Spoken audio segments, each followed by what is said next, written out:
Talk Shoe. Recorded live.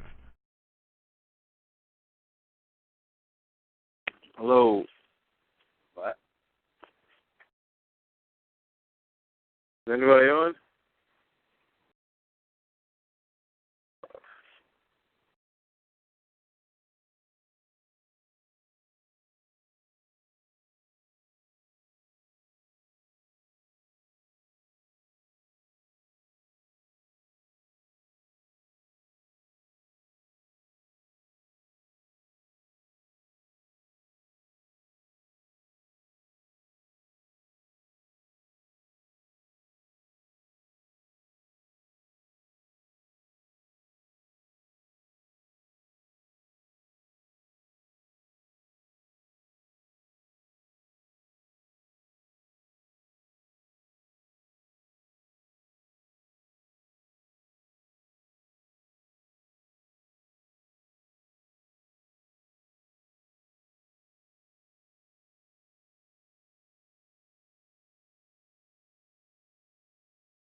Hello?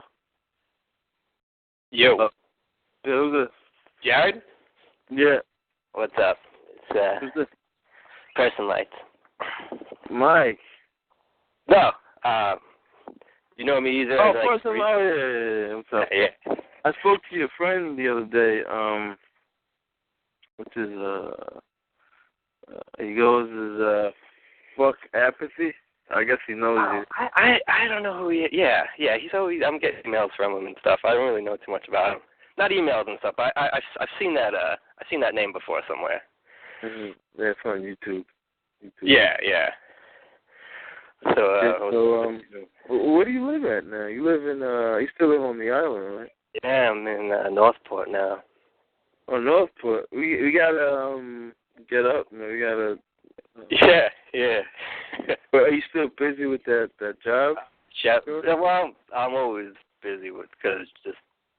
How many hours a week you work? It's like I have a steady 40-hour, but then there's side shit like Jewish people always want private cooks and shit. It ends up being a Jewish thing. It's funny, they love the pigs in a blanket. It always cracks me up. I had to do a party for the Fortunoffs one time, the Elena Fortunoffs. Yeah. And at this temple, and sometimes you go to church and you'll see all the names of the people that donate to the church or whatever. Uh-huh. In this temple, all you saw was Fortunoff and Wallbaum from the Wallbaum stores or whatever. Mm-hmm.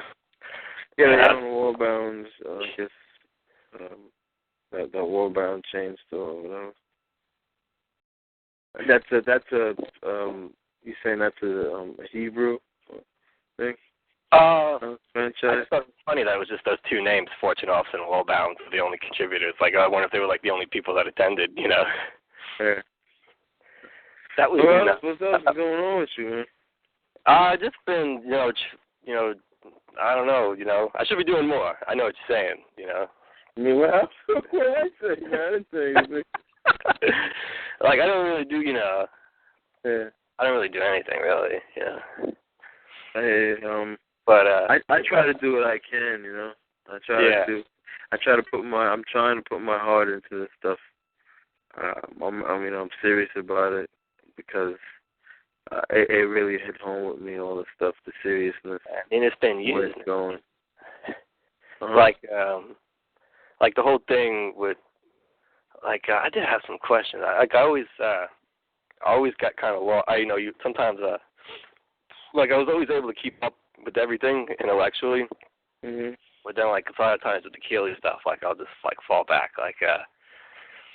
I know you mentioned, Tain a lot. What exactly do you mean, T-A-I-N, so to speak? You always have things Tain. Tain is phonetically the same as saint, anti-Nazi. It's all, you'll see that saint and Nazi, all these things are phonetically the same. And it's, when you see them say saints, they're talking about their Nazis or whatever. That's their philosophy. And Tain is the back of, is what Freemasonry is. It's the back of the mirror. That part they paint on the back is the Tain, because that's what they do. They're the mirror of nature, but they mirror it, but they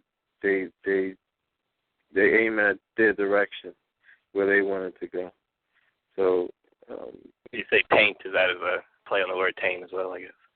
Yeah, Tain. Yeah, it's the paint on the back of the stains, in other words. Anti, they got the anti-party or whatever. I forgot the name of it. The anti-everything, I forgot. But, yeah. So.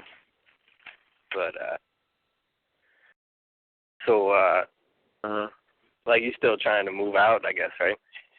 Move out. Yeah, I'm I really, if you can't cross the border, if you really should be in, Ogdensburg. I heard you mention the Ogdensburg. Yeah, because that's like right, like on like the tip of the Canadian shield, and that place is gonna rise. What happened? Is it at like the top of New York, or it's like a? Yeah, it's at the top, like right at the St. Lawrence River. Yeah. Like that's gonna rise that area. Yeah, Shirley always mentions that river a lot when he talks about stages of the flooding.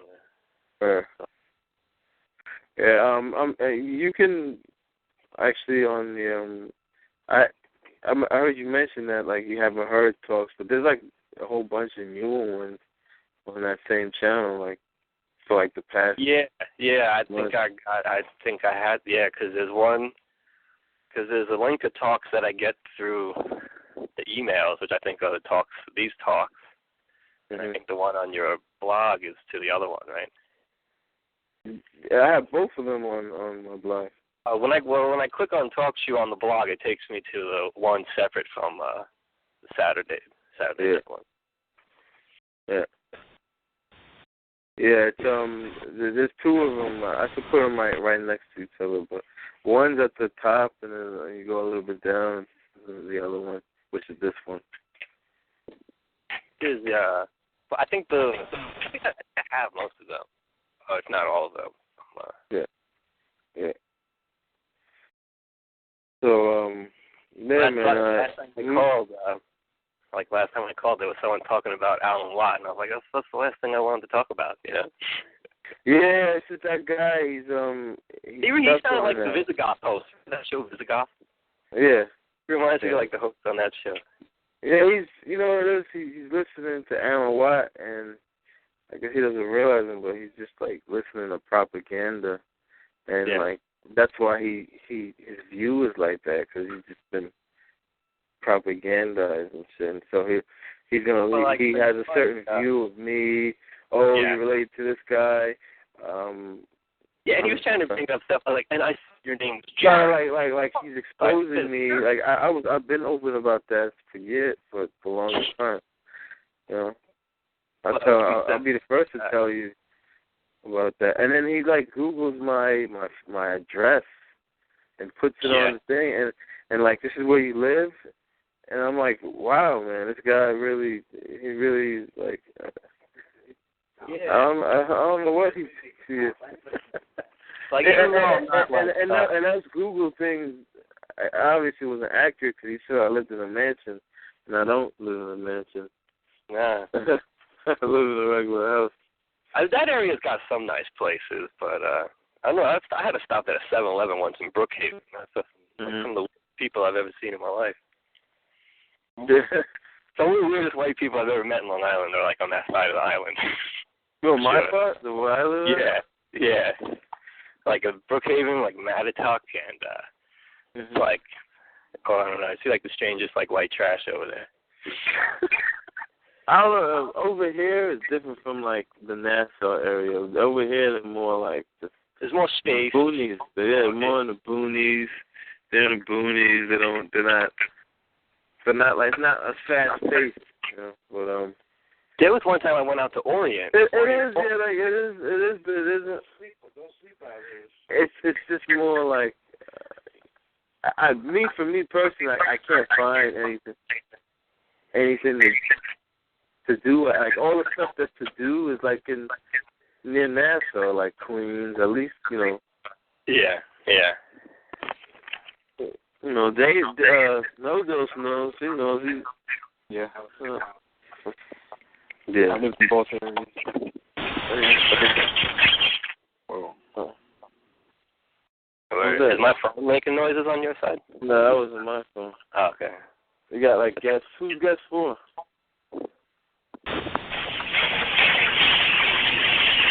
Yeah, that's guest for. Another. Hello? Yeah, I get Well, that was guest 4, man.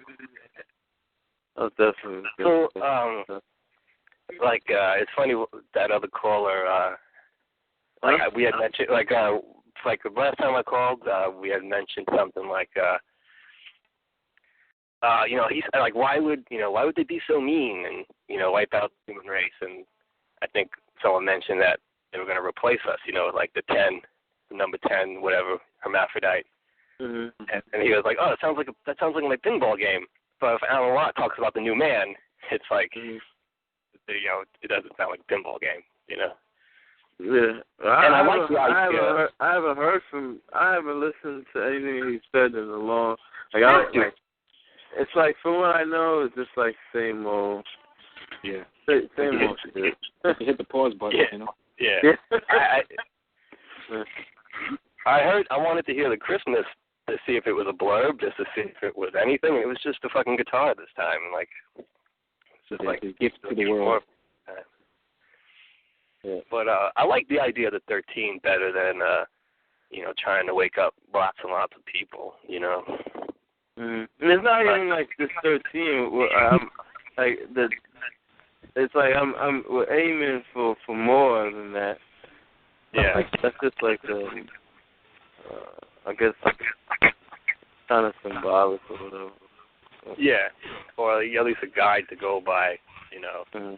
Always like not too big, not too small. Yeah. Because who knows? Like what to do? Even if you avoid the flood, how are you going to avoid, the Blackwater sweep coming through with guns? Whoever survives, Mm-hmm. So somebody else say something? I think I heard somebody say something. Oh, never mind. Hello? Yeah. Can you hear me? Yeah. Who's that Celtic rebel that they're talking about? Who? The Celtic rebel? Celtic rebel. I don't know what you're talking about. Well, they said, and I better spread the word about the word Alan Watt, and then they say Newham, according to the Celtic rebel.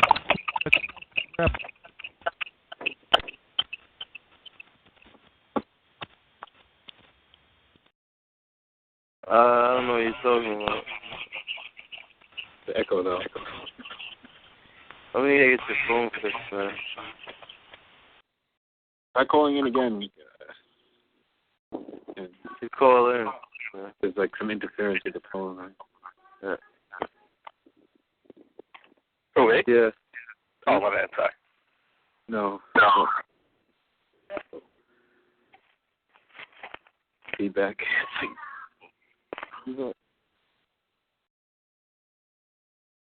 Yeah, what were we saying? I'm sorry, I got lost. Hello? Yeah. Hello? Who's all on right now? Hello? Yeah. You can hear me? Yeah, I hear you. Okay. Everybody else is calling. I guess he hung up. I don't know why he hung up. Oh, he probably thought we were talking about him. When he said to hang up. So yeah, man, you got anything to say what we were talking about earlier today? With Glenn on the phone? I thought that was an interesting Yeah, I mean, it was kind of like, it's like nobody had anything to say. Again, seems like. well, he was doing his thing for the first, half hour or so. Yeah. And kind of started asking questions towards the end, but... Mm-hmm. Yeah, it's that same spiel about his wife for now, all that crap that they're going through. Yeah. I think guest 4 is back on. What were you saying again? Can you hear me? Yeah, I hear you. Okay. Well, who's this Celtic rebel? Celtic rebel. What do you mean? Well, I hear this guy's typing in about this Celtic rebel. I don't know. I don't know. Oh, I'll see if I could... I'm not on the chat, so I can't see. Celtic rebel, I don't see.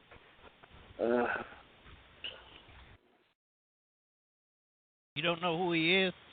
I don't. The new man according to the Celtics, and then I better spread the word of what? Spread the word. New man is new ham according to the Celtic rebel.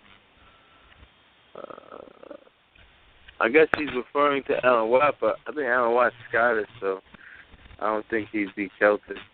I think he'd be I don't know these people. Gaelic or something like that. All right, sorry to interrupt. My mic's fixed, so thank you. Say again? He said it was Christmas. Anything else you want to ask?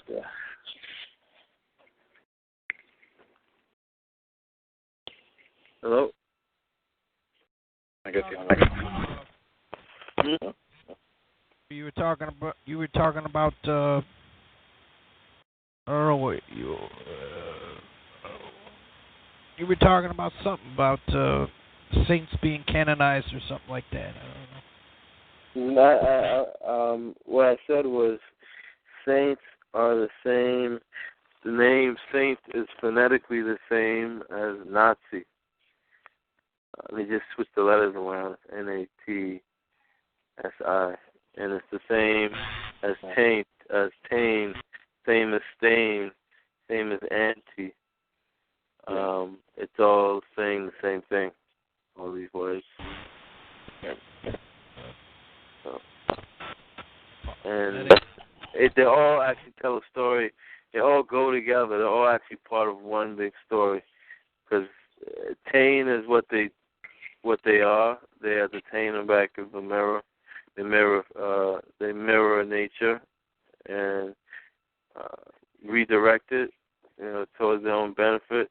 And their philosophy is Nazi, fascist, and they're anti, and the revolutions and stuff, and they're saints. All the priests and stuff. That's all. Yeah. Kids that were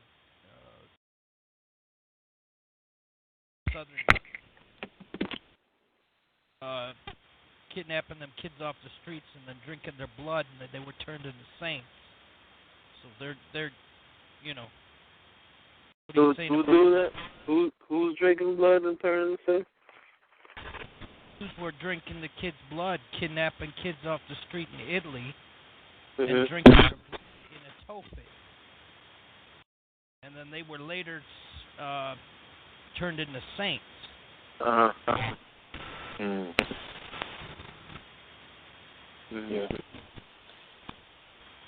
Same game, basically. Yeah. Drinking blood would be symbolic too. Yeah, that's in Mithraism. When they drink the blood, it's like symbolic of regeneration. And it's symbolic of a lot of things, a lot of DNA. Yeah, it's because when they sacrifice the bull, and the dog is the dog priest they're talking about. And when it's lapping, it's using that DNA for regeneration because they're genetic engineers. So it's a lot of symbolism when you see them doing it. What happened? Nothing goes to waste. Yeah, so they're very ritualistic in everything that they do. They'll do some crazy, outlandish things just to fulfill some type of allegory in a ritual. Their mindset is very ritual. Yeah. It's just a play they're acting out. So. Yeah. This is this scene and this part of the play and this act, Mm-hmm. So they're just following orders themselves too. So. Yeah. Yeah. Something I was I heard the other day about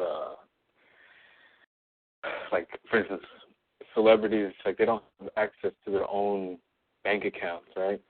So they can't just go to a bank and take out like $30 million, because they're like, if they take out any bit of money, they have to go and get it approved from like the elite, basically, or whoever's in charge of their financing and get permission to release that money.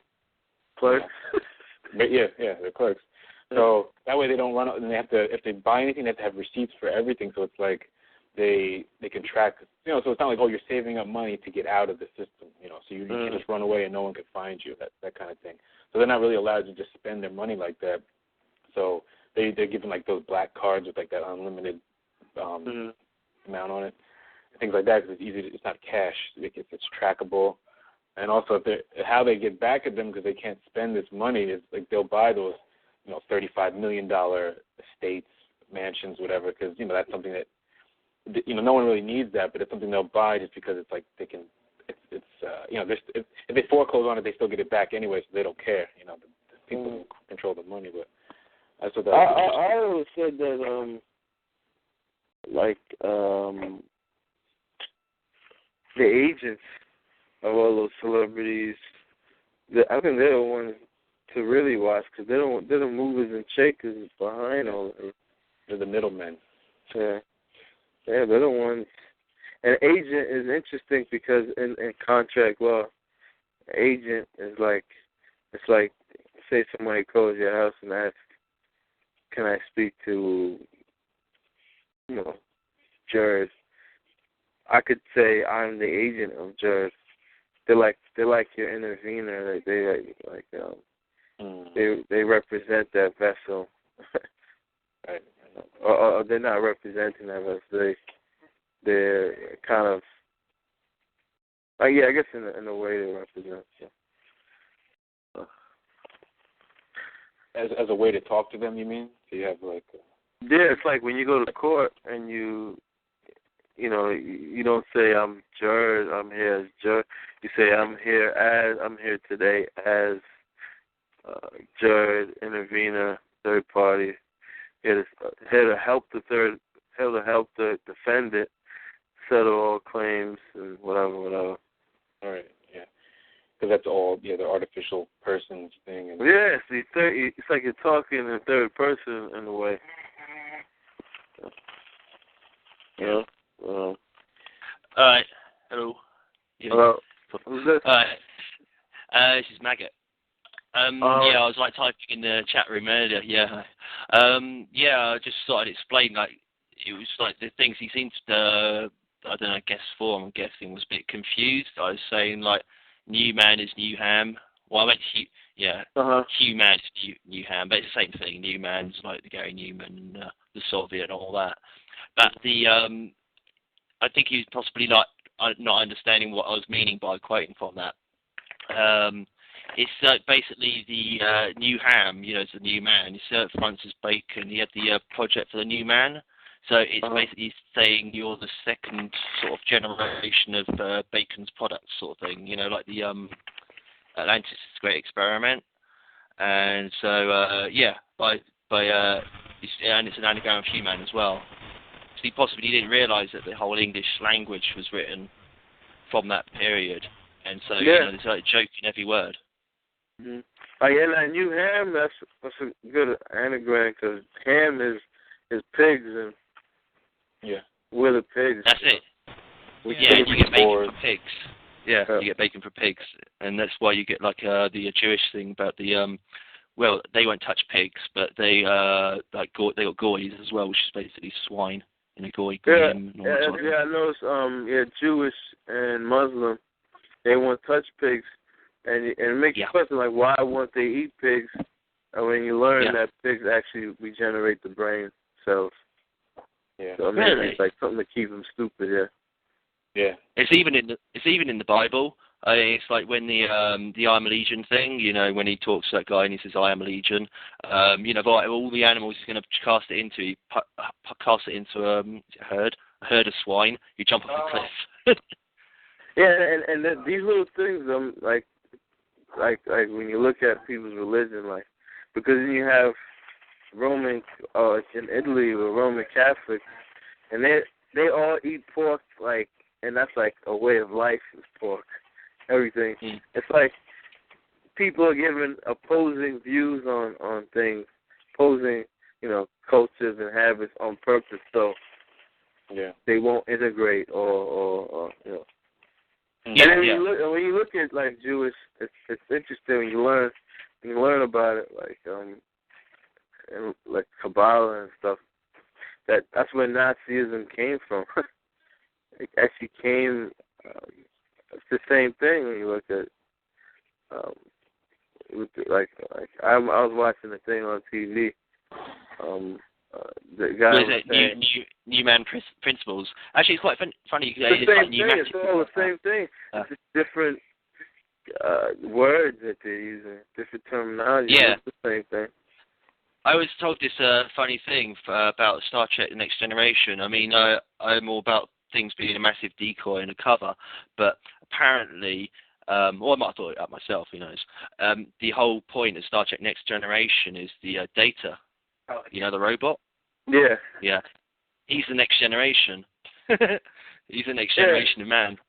Yeah. Yeah, well, you know, when you look at it, I've been watching all those series.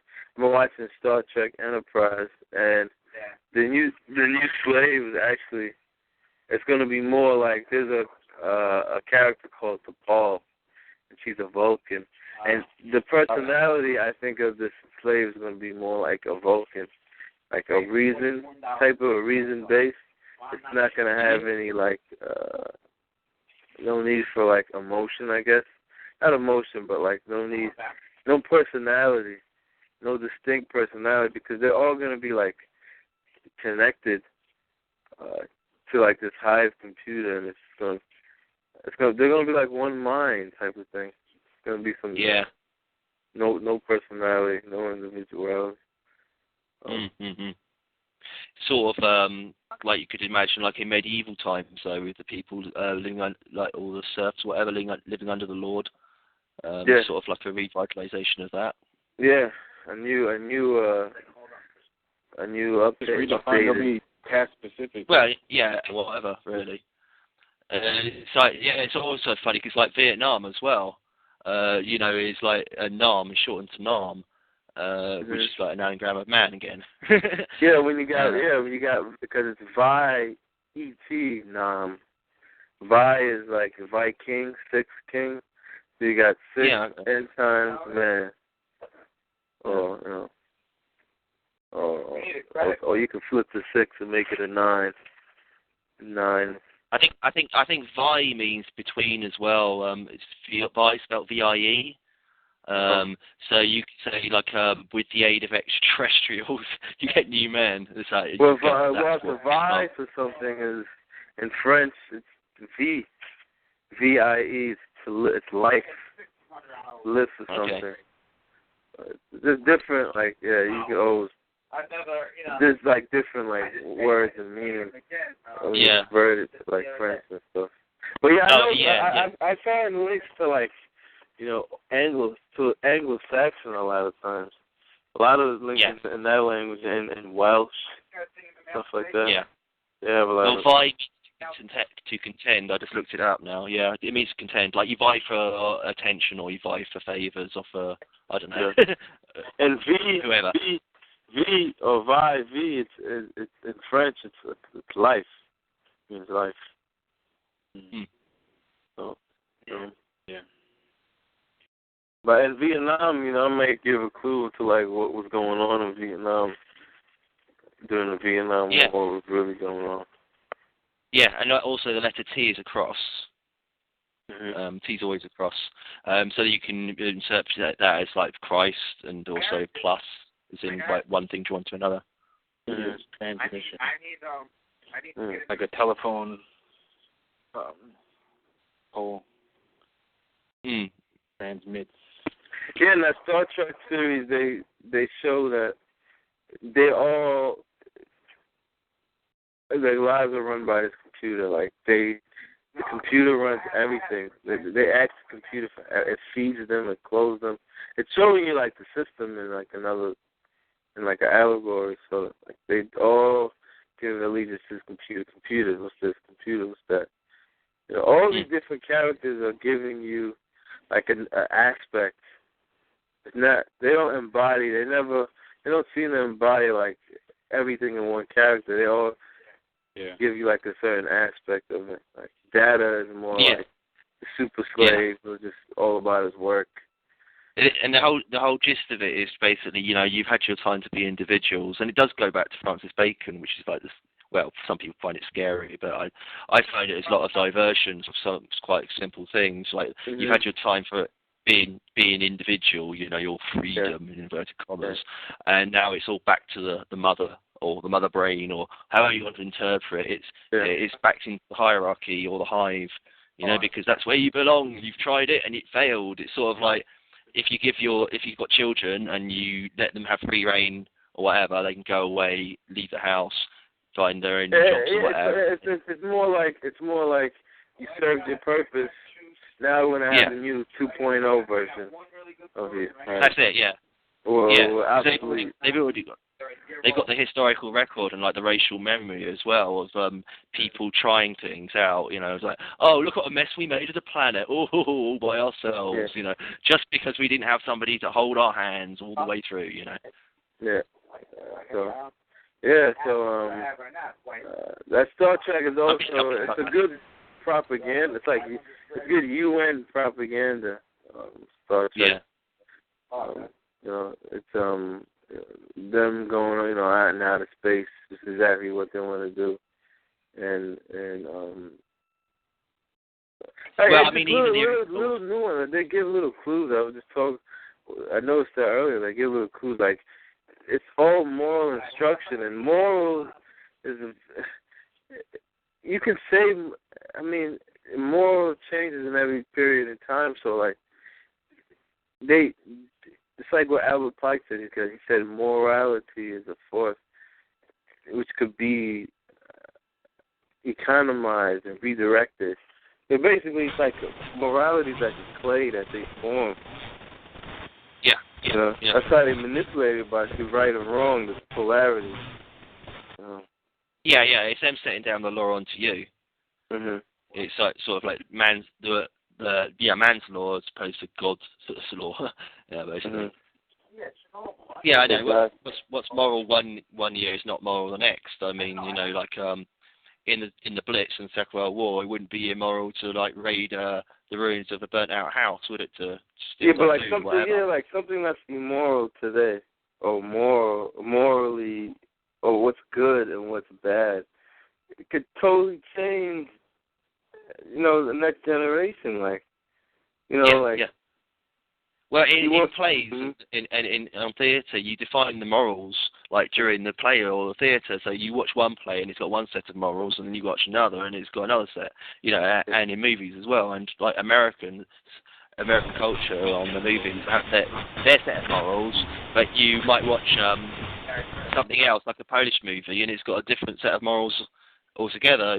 They're not really so obsessed by certain things, and they are fixated on other things, which just seems really odd when you watch it without any sort of like background to it. It's psychological programming. Eddie Bernays. Yeah. Got everybody. Jean-Luc Picard, the guy. I think that was just his name on the show, Jean-Luc Picard. And that's interesting. Like his name out he was a Basque or something like that. But in real life, that guy, he got knighted. He's like a knight. I've seen him in an older movie, King Arthur. It's actually Excalibur. That's a really good movie. That's like an allegorical movie. He was in Excalibur. Yeah, I saw that like once when I was a child, but everybody who was around me was like, "You've got to be like so on drugs to get this movie." So it was a good movie. I thought it was pretty good.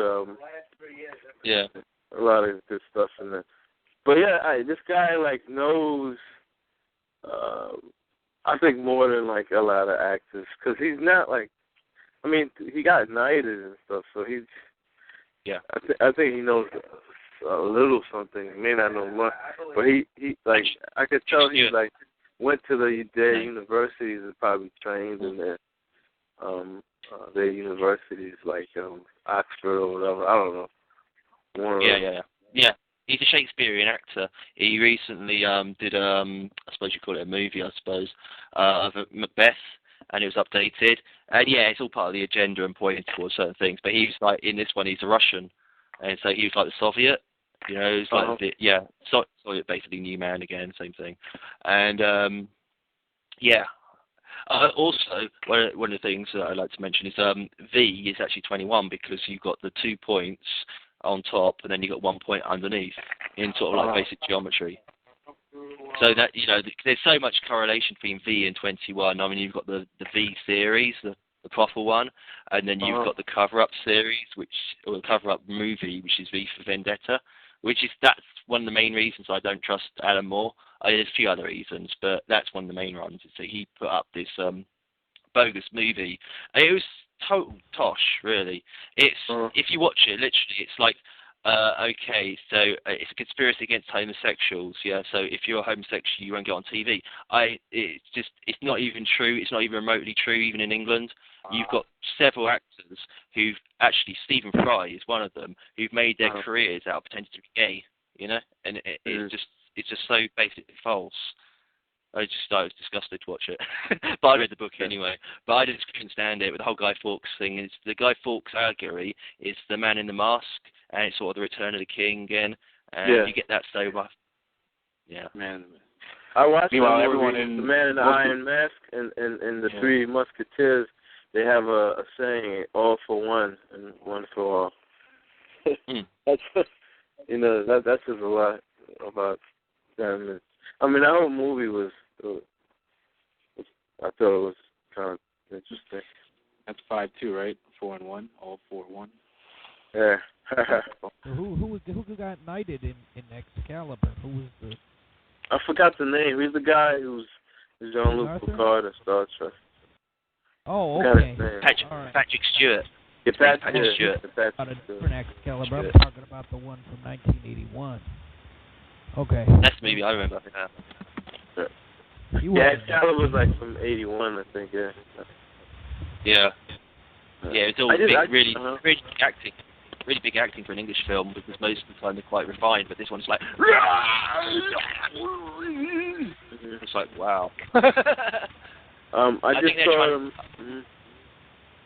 they were trying to define what royalty was about, though, like with that sort of like big exaggerated thing, because they're all supposed to be people that are like larger than life. You know, the blood of Cain and all that sort of thing. So I think that's what they were trying to capture. It did look a bit over the top, though. I mean, you see a section, you're just like, wow. You're only swinging a sword at the guy, you know. It's something you do like every day. But perhaps watching it literally, right? That word, royal, by the way, I learned, like, it's actually, like, it's a play. When you look at the letters, it's a play on the word Troy. When you look up royalty, they kind of were like Trojan horses for, like, marriage. They're kind of trying to get people to, you know, accept that. Because they were, like, the models. Like, they never personally followed that, but they gave that example to the public. Yeah, there is a sort of undercurrent that goes around. I mean, Gary Bell on A View from Space hints at it, but it's like one of those sort of things. It's like the royal family's imposters, the current royal family, and there's like a whole load of imposters, and they're basically trying to get off this like Sangreal bloodline, or whatever, which is a hidden bloodline. And they're presenting themselves as true royalty. But the other thing with word royal, it also sounds like real.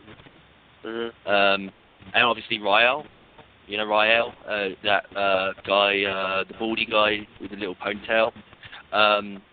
You know, he was in, they took the mickey out of him in the movie Bill and Ted's Excellent Adventure, where he's called Doofus.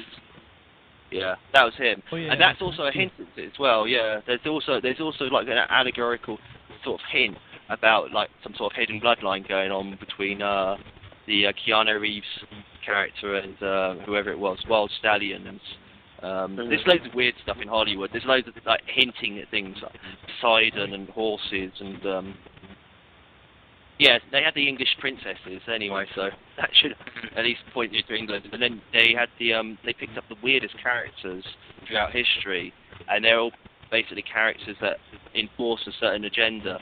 You had like Napoleon with a hidden hand, because he never actually lost his hand in a battle with a bear or whatever, which is a reference to King Arthur actually. But never mind. Arcturus, the bear. So when they put their hand inside their coat pocket and hide their hand. Yeah. Yeah, that's actually referring to like when you go back to Egypt, they would show like the king and the queen or whatever, or the pharaoh and the male and the female. The male would be in red, and the woman would be in white. And the man would have his hand inside, and the woman her hand would be outside. And it basically meant like he was the keeper of the mystery, the secrets of the mystery. Yeah. Yeah. It's a hidden hand. Yeah, it's a hidden hand, and some people think it's a hidden government as well. But it's also possibly the hidden bloodline as well. But that's why the original chess sets were in white and red. They didn't actually have black for ages. Because if you know about dyeing, you've got to like take loads and loads of dye in order to get black. So red dye is actually the cheapest dye you can get, and you can get white just by bleaching. Yeah, and the chess came out of India. Chess game, the Indian game. Oh really? Yeah. I thought it was either going to be that or China. Yeah, China. I don't think China came out with it. But there's a lot of interesting games. It's interesting. There's a game where they spin the top. That's like a little Masonic game. They spin these little tops. They showed the clue. They showed that in the movie Inception, like these little thing that they spin on the tip. That's like I forgot what type of. Yeah. Oh right. Okay. Yeah. I'm gonna go for 5 minutes. I'll be back in 2 minutes. Do I have it? What about that Inception was laced with that spinning top that was some kind of game that was I don't know, I guess it's a Yiddish game or something, I don't know.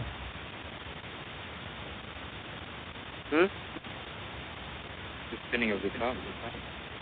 Yeah, well, in Inception with the guy from the gangs in New York. Caprio. Yeah, he had that. There was a spinning top that they used in the game. There was some kind of I don't know. It's some kind of Masonic symbolism. You go out to Hollywood, and that's all they got. There's lodges, in L.A. It's just lodges forever, You get down there in the trenches. They'll tell you the whole deal. Same thing you guys are talking about. It's all there's always some agenda pushed in the. That's where I heard about Alex Jones on the streets of L.A. Some Hollywood extra come up and tell me about that.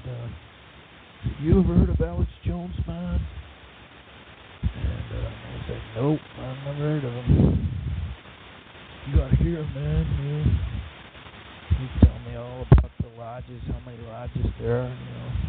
Everybody down there, you'll find the Masonic lodge, the pins and lapel, the belt buckles. Everybody's basically in a lodge.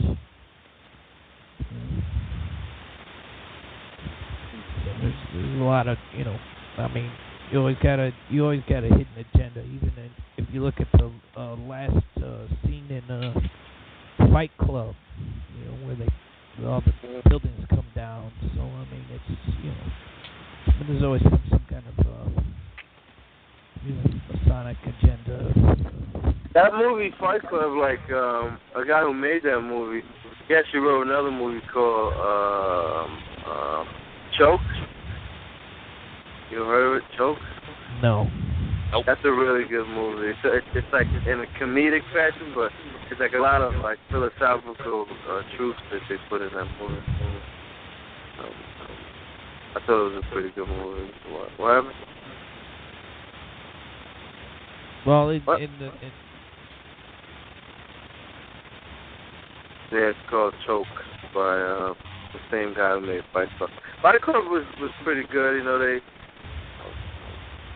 They put a lot of truth in there. But a lot of people seem to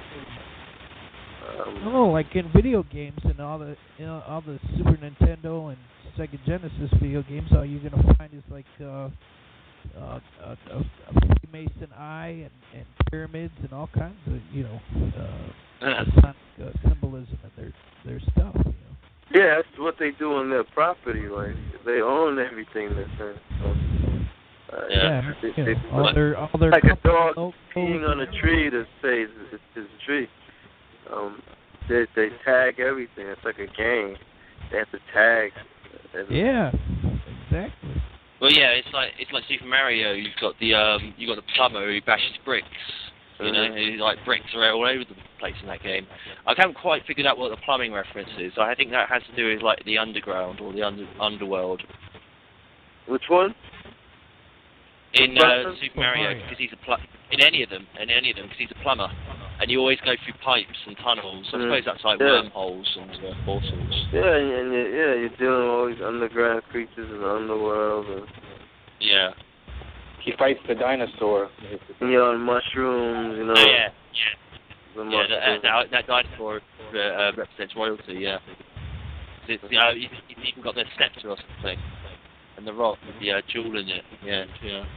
It teaches young kids too to want to accumulate money and stuff at an early age, with the coins and stuff. Yeah, with the really catchy sound effects. That's how you collect the coin.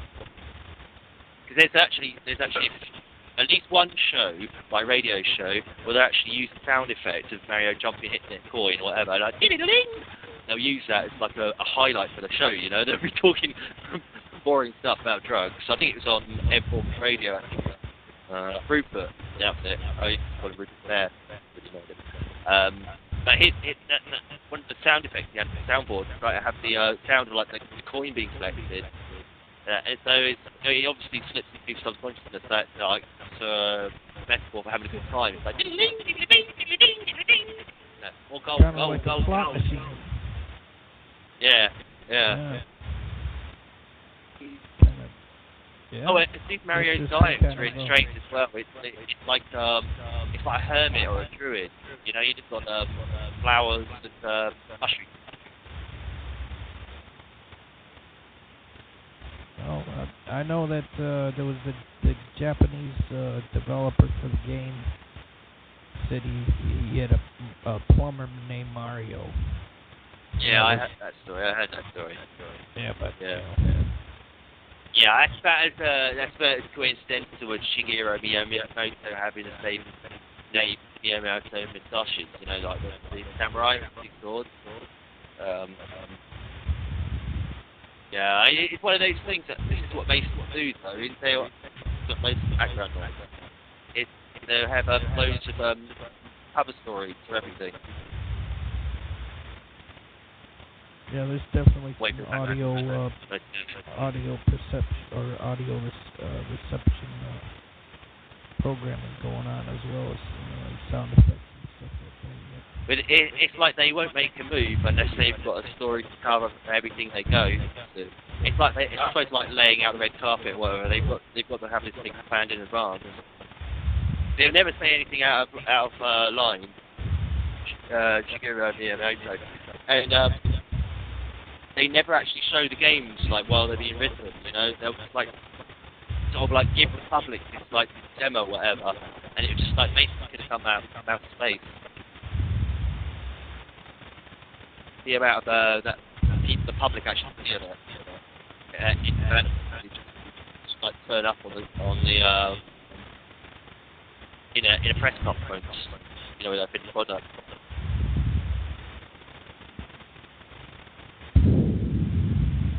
A lot of different hidden symbolism in both audio and visual. Hello? Alright.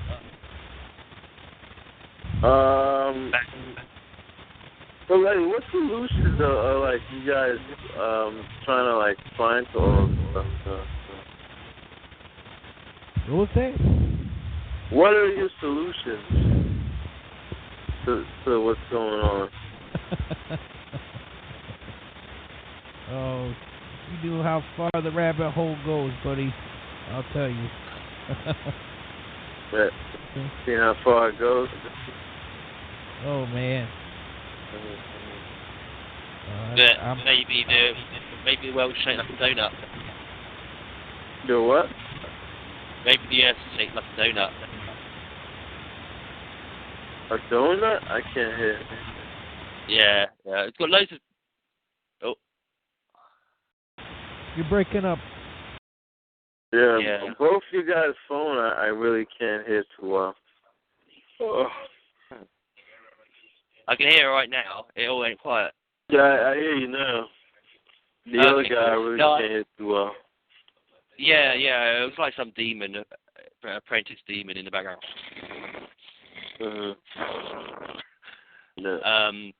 Somebody started snoring on the line. Maybe the world's more shaped like a donut. So, I mean, they could be possibly hinting at that with Simpsons, Homer Simpson. And if you heard of this guy called Marco Rodin, or whatever, I accused him of being long by his, which is a long story, but never mind. You got the noise background now. But it's supposedly a gap at the North and South Poles, aren't there? Leading to the Hollow Earth. Yeah, what's the solution to everything? Well, I don't know, 50, but I'm gonna go because this Brit's getting on my nerves, man. This what?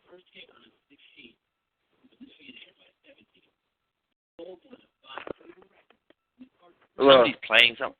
I don't know what's up with that. Well, it's not me. Are you guys gonna be on the phone? I want to call back in because. Okay.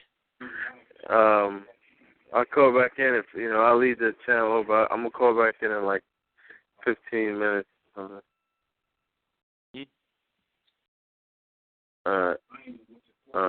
Yeah. I might be gone then, but yeah. If I'm still here. All right. Bye.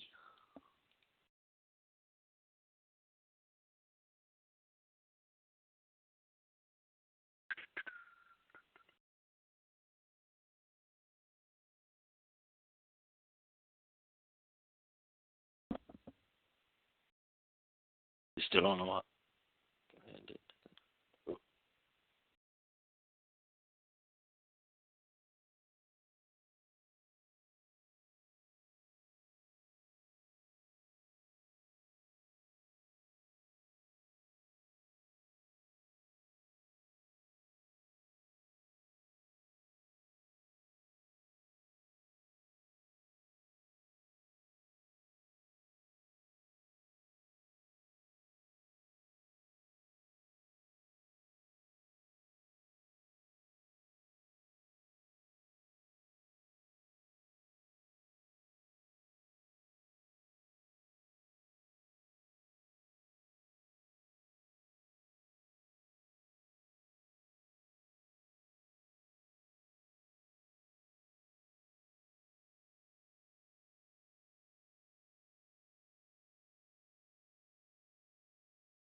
Now pointed the finger and said, Jesus Christ has set you free from alcohol.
Hello? Hello?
Hello? Hello? I guess I just missed you guys. Hello? Hello?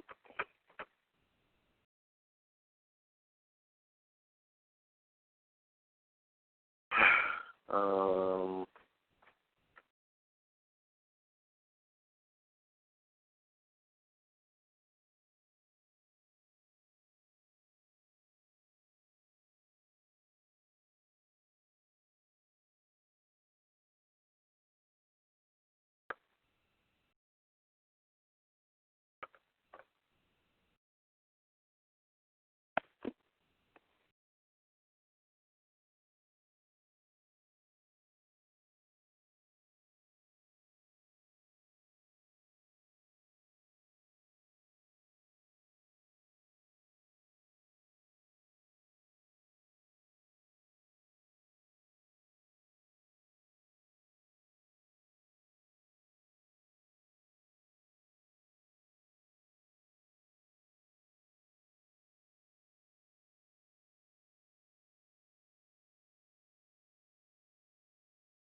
hello? Anybody there?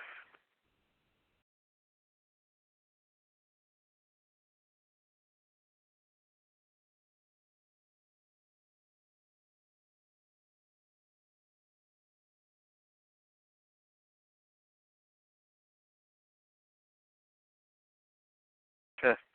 Alright, I guess I'll talk about what I titled the show. Actually, I have to find the link to what I found. I found something that was interesting. Oh.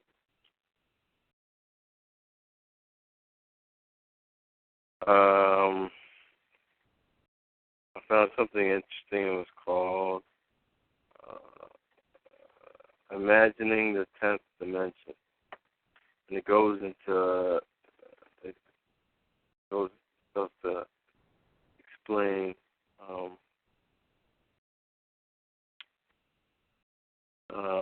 different dimensions.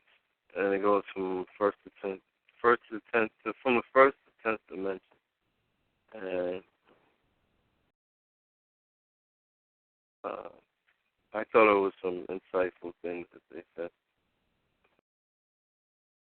I could go on and on. What are you talking about? That 10th dimension shit I was oh, yeah. I could read it here, but, I think you can watch the video or just read the text. I'll post it in that chat box. Okay.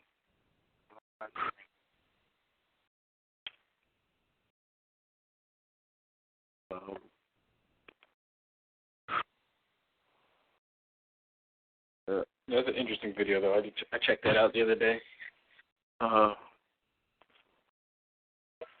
Some parts a little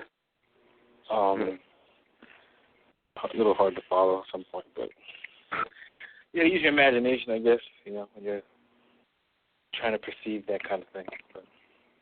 Yeah, I was seeing I definitely see how the system copies a lot of different aspects.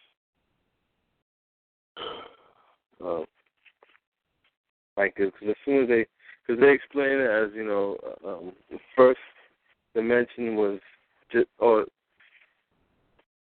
zero dimensions was just an idea. Mhm. The big idea, and then you got first dimension, which is a line, which is a point, and then the second or first dimension is a line, I think. Connect each other so it's a two-dimensional object kind of thing. And then you fold it. When you fold it, it's 3 dimensions. So that's like folding it upwards, and that's basically like, now I know what they mean in masonry when they say, coming to the fold. You're basically coming into like a higher dimension. They say a higher plane of reality. And plus the fold is a sheep pen too. Fold can also be a right angle. Yeah. So that point within the circle is saying a lot. Then it's telling you, because the point is the zero is like the idea. They're saying. So this is the big idea with that point. It's like the beginning of everything. So that's what it's saying when you see that symbol of the point within the circle or bow or whatever. Yeah. Symbol. So who else is there? The person lights. Yo, what's up? I'm back. Yeah, what happened to you, man? You just hung up.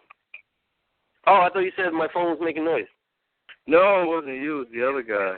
And then you just hung up. Everything's good. You're not hearing any interference right now? Yeah, you weren't having it in the first place. Minimal. I hear it, but yeah, well, it was probably the other guy's phone. Yeah. So yeah, so I was just talking about like dimensions and stuff. Yeah. Yeah, and it's also like the time it takes, like when they're talking about the fourth dimension, it's that time in between the 2 points. It's also, because it's not like I'm trying to picture in that video, he's saying like the 3-dimensional object in the fourth dimension is the time of that change between that 2 points of those 2 dimensions, the next dimension, or something like that, right? Mhm. Interesting. So yeah, they were saying, and like what they were saying about fifth, I thought was interesting. Yeah, he says the fourth dimension is the first 3 dimensions can be described with these words: length, width, and depth. Where did he go? He said duration. But the 5th dimension, he said it was the split. Because the 5th dimension is most intriguing aspects of there being one dimension stacked on another. So that down here in the dimensions below, we can be unaware of our motion in the dimensions above. Here's a simple example. If we take a Mobius strip and draw a line down the length of it, our line will eventually be on both sides of the paper.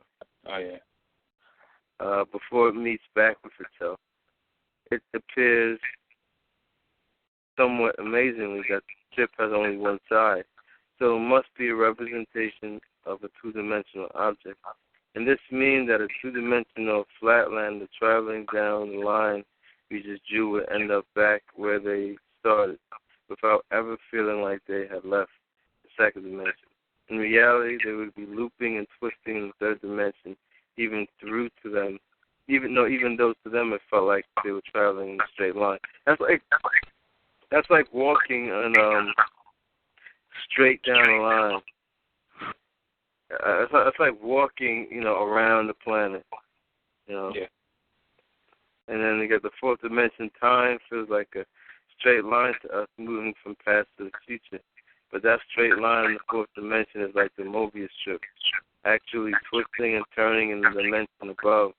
So the long, undulating snake that is us at any particular moment would feel like it is moving in a straight line in time. The fourth dimension. But there will actually be in the fifth dimension a multitude of paths that could branch to at any given moment. Those branches will be influenced by our own choice, chance, and the actions of others. That right there was really what hit me when he goes, it's like a whole multitude of paths. Yeah. And so quantum physics tells us that the subatomic particles that make up our world are collapsed from waves of probability simply by the act of observation. In the picture we are drawing for ourselves here, we can now start to see how each of us are collapsing the intermediate wave of probable futures contained in the fifth dimension into the fourth dimensional line that we are experiencing as time. I'm a little out of it tonight, man. It's kind of like with all those, talking about all those chances. It's almost like being at a train terminal. You can just get on that next train and go. It's up to you which one you decide to get on and where it'll take you and what adventure you'll have from it. Or you can do nothing and sit and watch them all go by. Yeah. So the chance to me is basically like it's that element in nature that we don't have. It's kind of like what you didn't think of. Yeah. It's like that kind of creation kind of always sneaks in. Yeah. We call it chance because we don't have no control over it. So by calling it chance, we kind of belittle it. Yeah. And the system, it hates chance.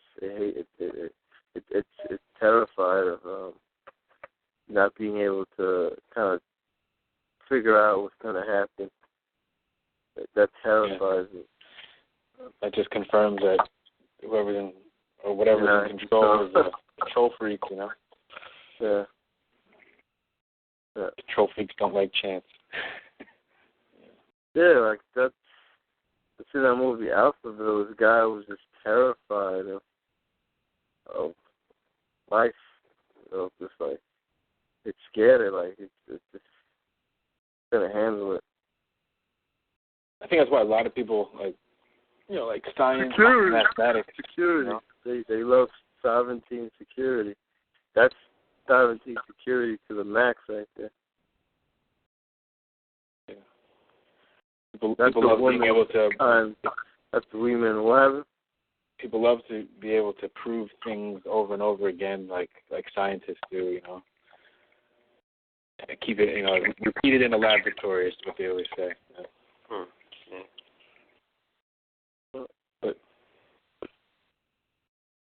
But that kind of goes against nature,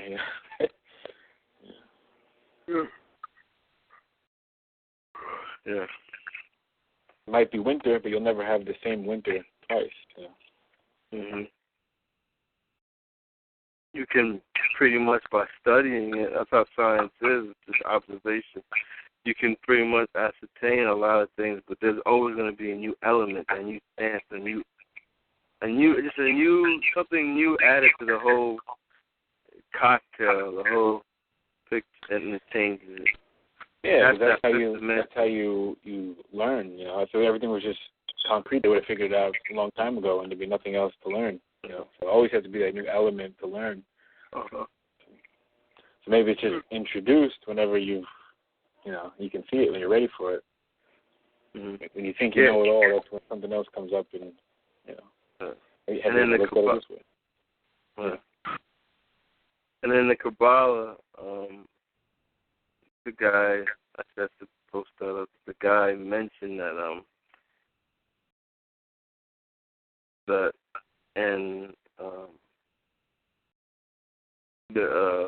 it goes over 10 dimensions. I think it's 11 dimensions. And he said that. Oh, the rabbi you're talking about? Yeah, he said that the fifth was actually the will.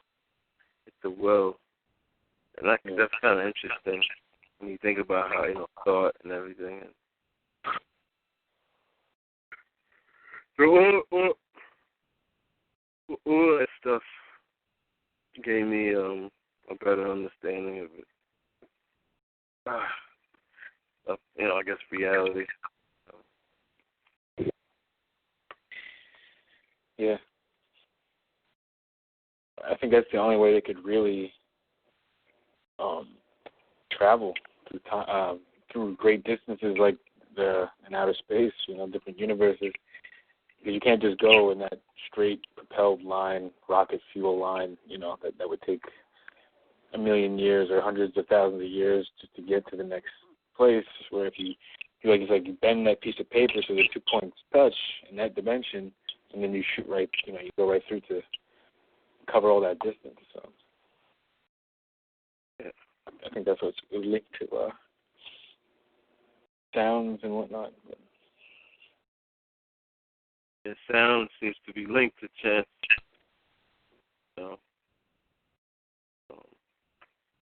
Yeah, we're pretty much set up to be.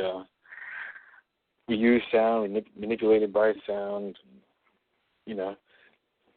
Every sentence. Everything seems to be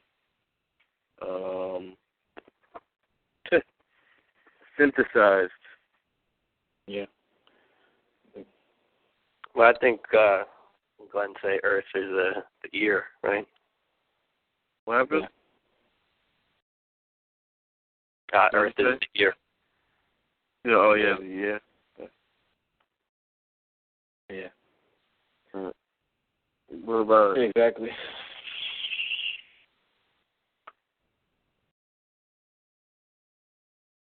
So, what about it being?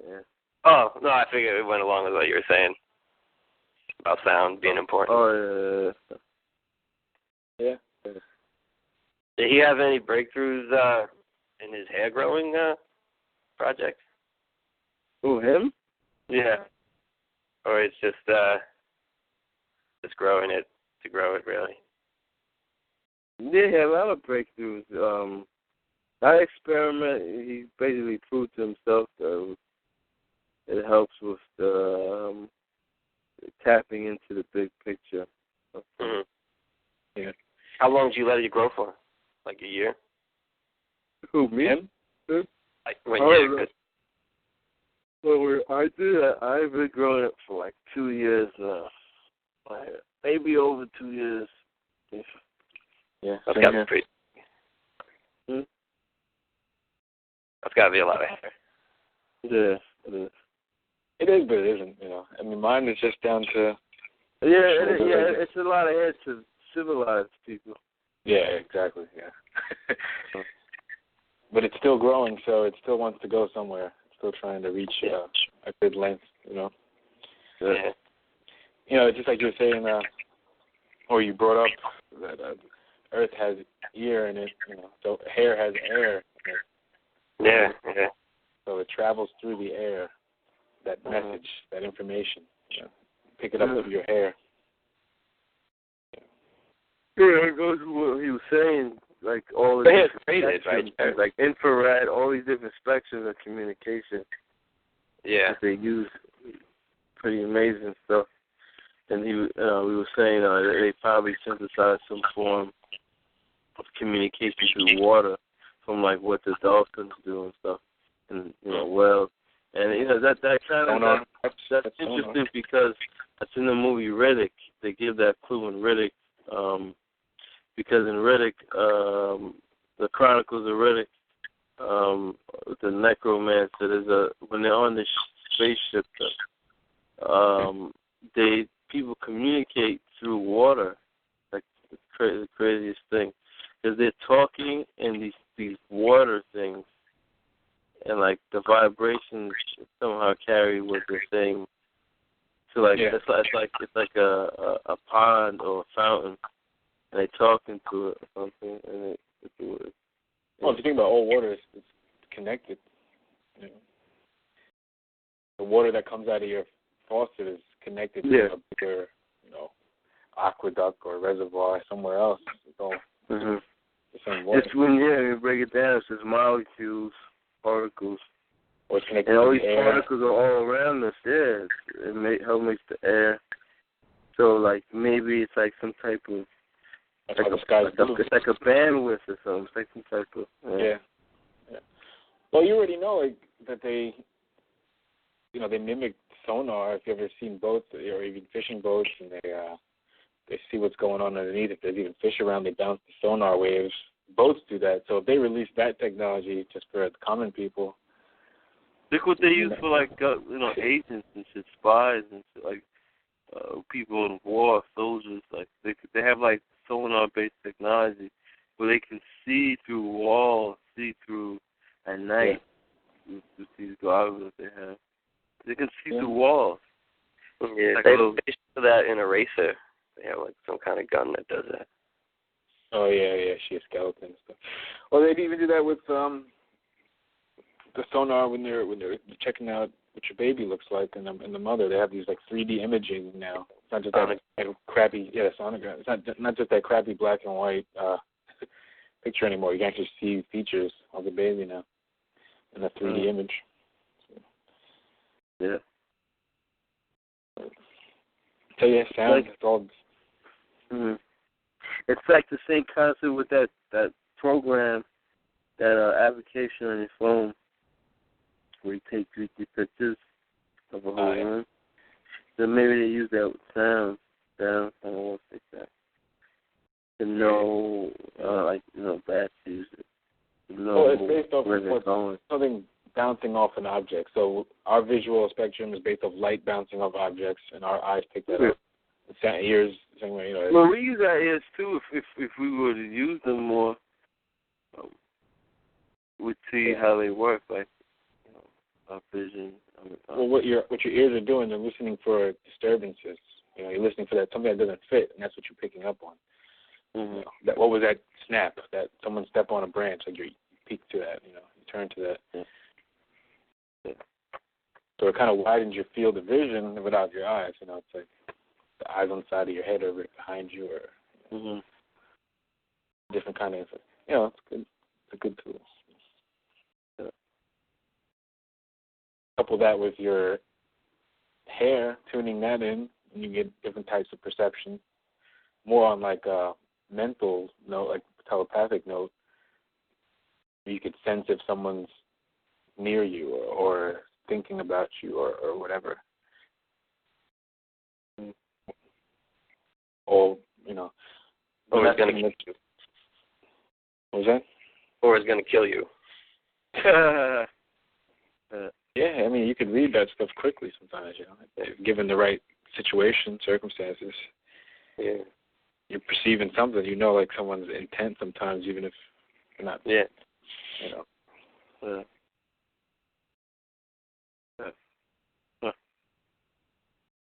Interesting. Yeah, so the gray matter in the spine, that's somehow connected to the senses, right? What makes you what? connected to the sensor. Yeah, it's connected to you. I mean, I never really heard that there was gray matter in the spine until Kelly talked about it. It's like the thought of the universe. The gray matter in the spine is the thought of, it's like a hologram. It's like, how like you can see something, like you see a piece of a picture, and it's telling you everything. Telling you everything. But it's more, it's just, it's almost recessive now. So, I mean, or you're not taught to how to listen for it. It comes as a voice or picture, so. And I think probably like food you eat probably does something to it too.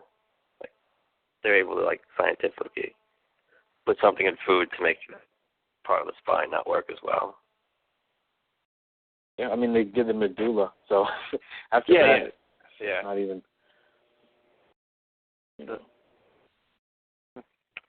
Or they modified the medulla. No, it's interesting.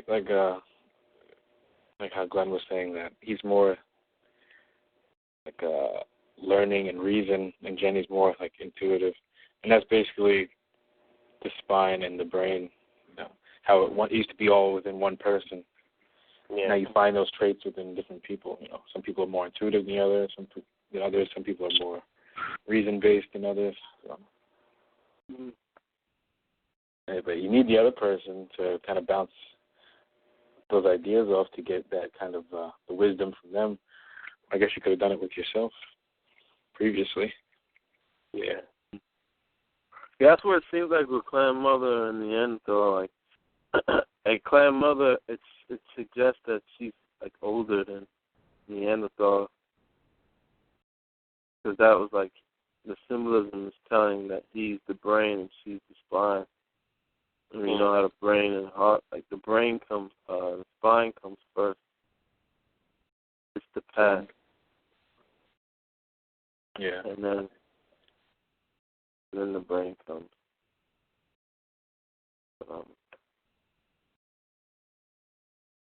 And the spine itself just looks weird, So what? The spine itself, it just looks weird. Like it looks like a snake or a staircase or some sort of chain, Yeah. Yeah. Well, that spine,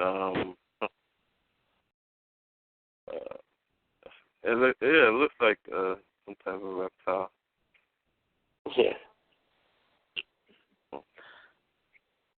Yeah. Oh man, everybody's tired tonight. Yeah, I'm going to like 2 hours of sleep, man. I'm so shocked. Yeah.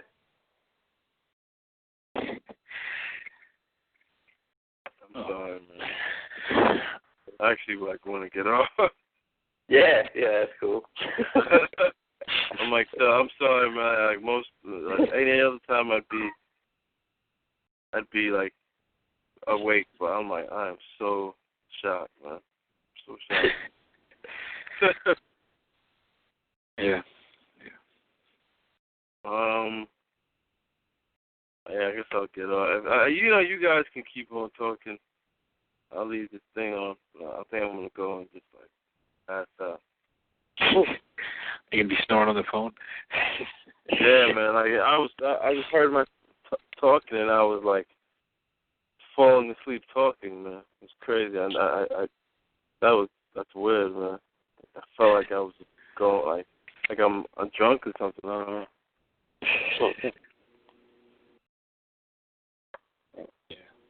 All right, man. You need to get some rest.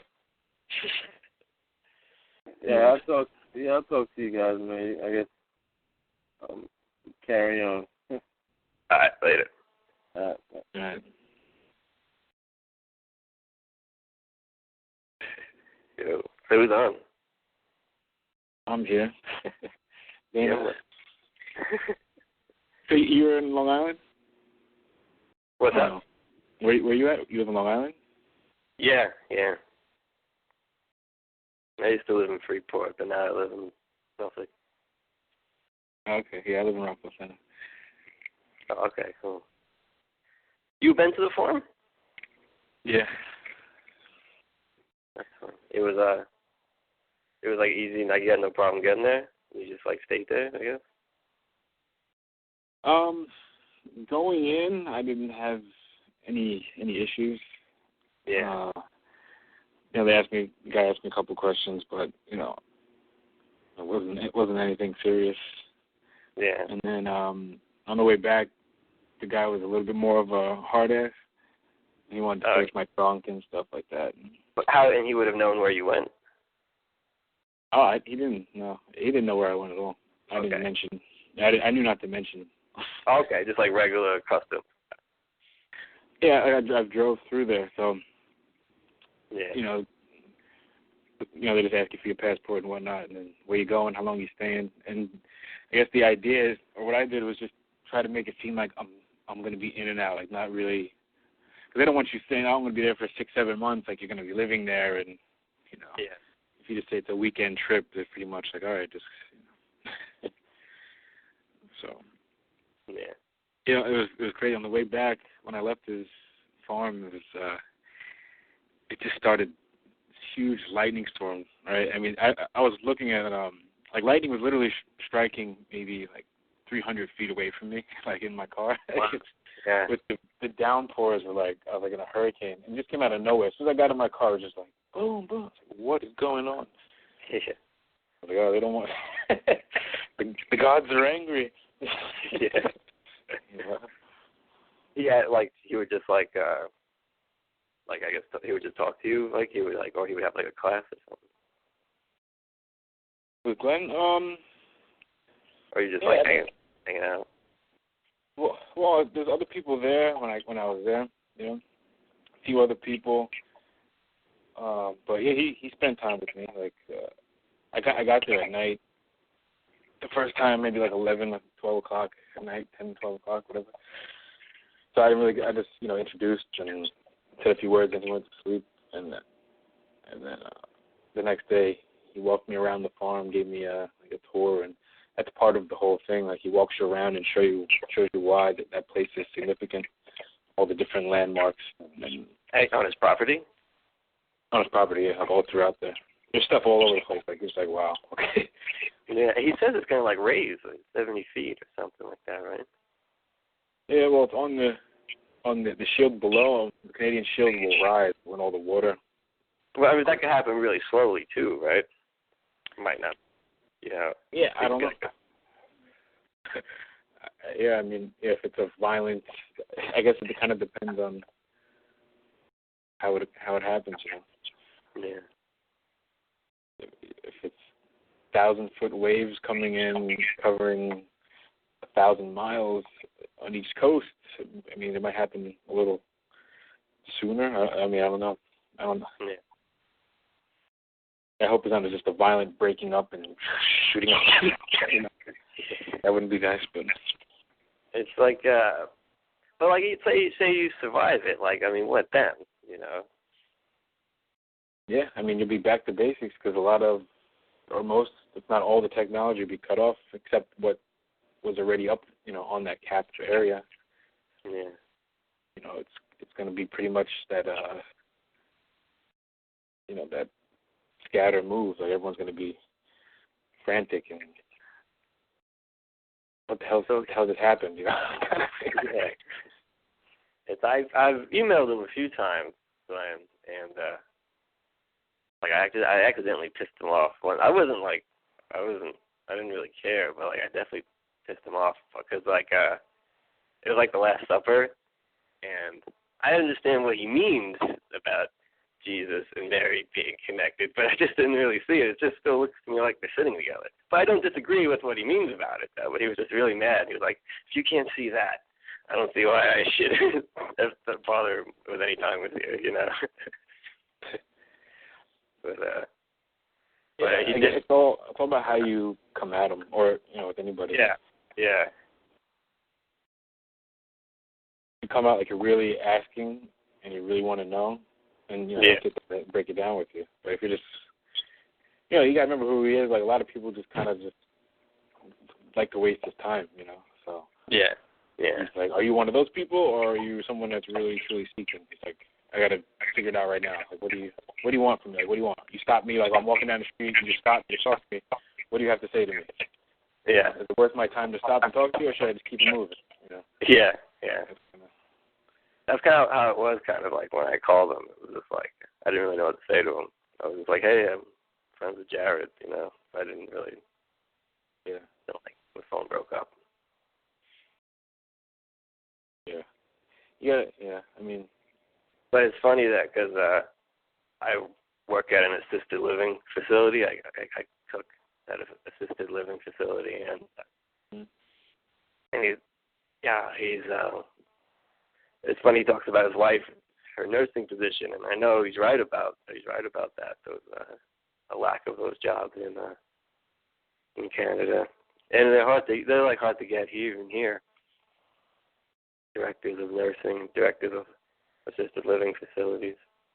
Yeah, I mean, they're definitely not a lack of nurses in Long Island or New York. It's just that the lack of... but the directors, for the higher-ups, even qualified people, they usually last only a year or so.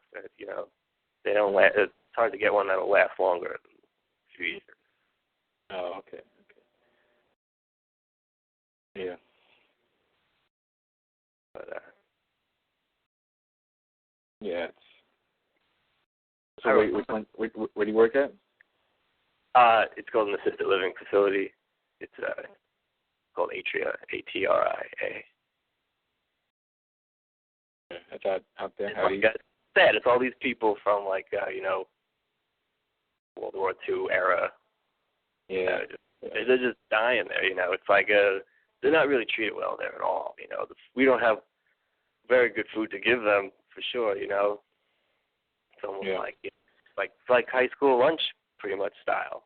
Yeah, I used to work. I was a dietary aide at one of those when I was in high school, and they literally like peanut butter and jelly sandwich and like from an ice cream scooper, like put on the puree, it's totally gross stuff. Yeah. I always have just shitty jobs because that's just how it goes, you know. Yeah. And it's like so you end up work. I mean, it's really bad. They're just dying off. But whatever.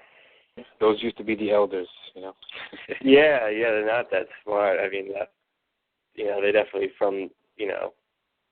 program from there. Well, if anything, they learn war is bad.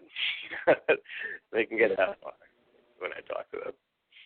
Even a lot of them are vets too. A lot of vets for sure. Yeah. It usually takes someone that's actually been through a war to really get that message, you know. Yeah.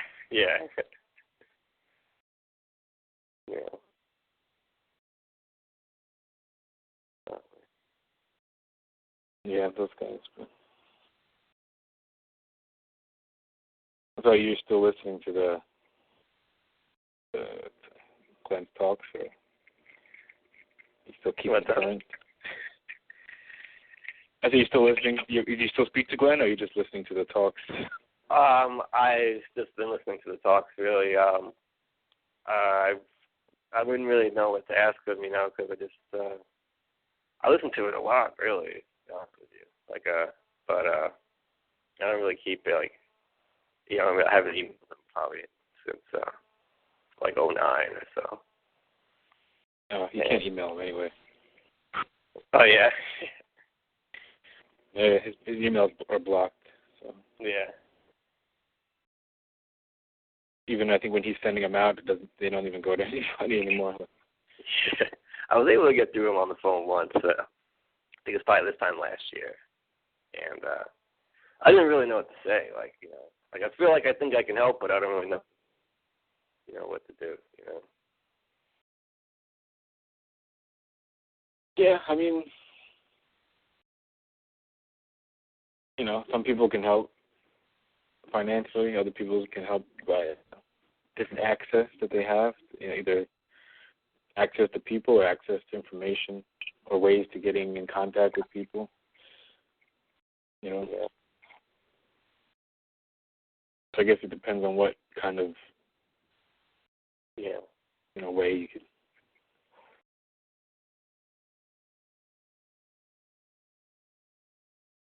What are you thinking that you can? I don't know. Just want to. I mean, like when you start talking like about like what to do to stop, like you're talking about good things, like practical things, and like you can't get much further with that without like taking out your lightsaber or something. Talking about like stopping I guess the flood or the destruction of humans or what have you. Yeah. Yeah, I mean, if you can even work on, if you have people, like your own critical mass too. If everyone has their own, like I always like critical mass. Like I don't even know. I think like the fewer the better. I don't know why. I mean, I just think like the mass, like because you need a lot, and then the process of getting a lot, it just has so many traps in it itself. I would just I mean, your own 13 people or 12 people, working on your critical mass of people is what I mean. So, I mean, okay. You might only have 2 people, but that's 2 people that might have some ideas that no one would have thought of. So, just like you may have some ideas that no one would have thought of, but you gotta, pretty much it comes down to like, now is the time. Yeah. Yeah. If you don't just start, at least start now. Even trying to talk to them or what have you, or just getting some type of organization together for Yeah. Yeah. Then when. Yeah. Because I mean, yeah, definitely. I mean, what else is there to do? Besides the way because I'm so. It's funny. I'm so programmed. I can know all this stuff, but still be so programmed at the same time.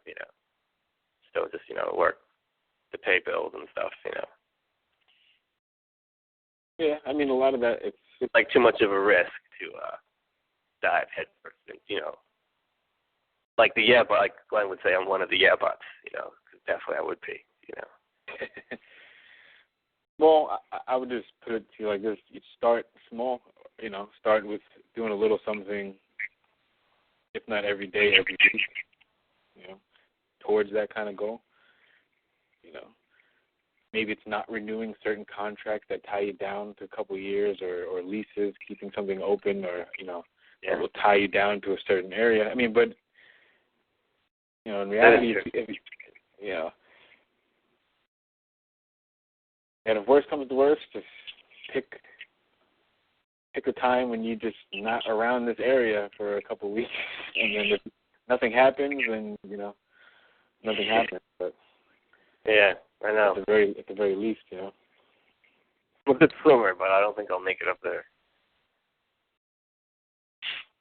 Well, there's always Ogdensburg too. So. I know. Yeah. But like, supposedly, if I hear correctly, like even if you could physically swim the distance, like the water it would just be so thick and sludgy, it wouldn't even be, swimmable. Well, around Ogdensburg, it should be okay. Go on the shield, but surrounding area, with stuff, but at least it's better than. A lot better than a watery grave. But I mean, there's no guarantees anything will be okay, but. No, I know. Yeah. But it definitely feels like definitely something soon. Sooner rather than later. Yeah. Because when I first heard of Glenn, I really thought it was going to happen any minute. And then, you kind of go through a period where you're not so worried about it, and now it's like back at a time where it's just like, and then things are on the news, and just like the way it's kind of getting steadied, and it's going to happen, and people are going to wait for help because they're so used to waiting for help now, even though the help's bad. This is like any help company, Yeah. They're like, it's got to be some kind of a relief. There'll be like commercials for people to donate money to us, That's not going to happen. I mean, like, it depends if they do like a phase where they empty the Great Lakes first, for instance. Then, yeah. I mean, it might not be. I mean, the water could come down here, but it it might not be the phase where it's the tsunami coming from the east. You know what I mean? Like coming from out there towards it. It might come right after that, but if they block all of that, like that's just water. Now you can't get through to Canada. You can't get through like to that area because that water basically stops you now. So, and then while you're stuck there, the other one comes. I was actually looking at real estate in Ogdensburg, and it looked pretty cheap. Cheaper than Long Island, that's for sure. Oh, yeah. I mean, most places are, so. Yeah. Yeah, the cheapest house is like $400,000 here. Even, just to get a regular, like, semi, you got to, like, do some work on it, it'll be like that much. And the taxes will be almost $10,000 probably. Oh, but that's how it goes. It's funny, like, that movie, was it Dinner with Arthur? See that movie? I don't think so. And he says, like, it's funny how people say they wish they could get out of New York. They never do. And he's like, I always wondered, like, maybe that's like the new concentration camp, like some sort of mental concentration camp. Yeah, it is, yeah. It's the furthest away from reality, We're everywhere, even, towards the city or even Long Island, it's so developed that no matter where you look, you're looking at some type of man-made structure. So you can't really connect, and most of the trees have been torn down and replanted, so you have like these weird sporadic trees everywhere. Yeah. So it's still not even like natural feeling, even though there's trees there. How was the night sky at Glenn's farm? You could see a lot in the sky? Yeah. It was like out here. I mean, anywhere in Long Island sucks. New York sucks. Orient Point's pretty cool. I was shocked at what I saw out there. I didn't even think the sky could look like that. Where is this? Orient Point's really far out. It's on the end of the North Fork. Oh, Orient Point, yeah. Yeah. I mean, if you can see the Milky Way, then you're in a nice spot, Whereas it's that band of white that just goes down the sky. If you can't see that, then you're missing a lot. So. Still, yeah.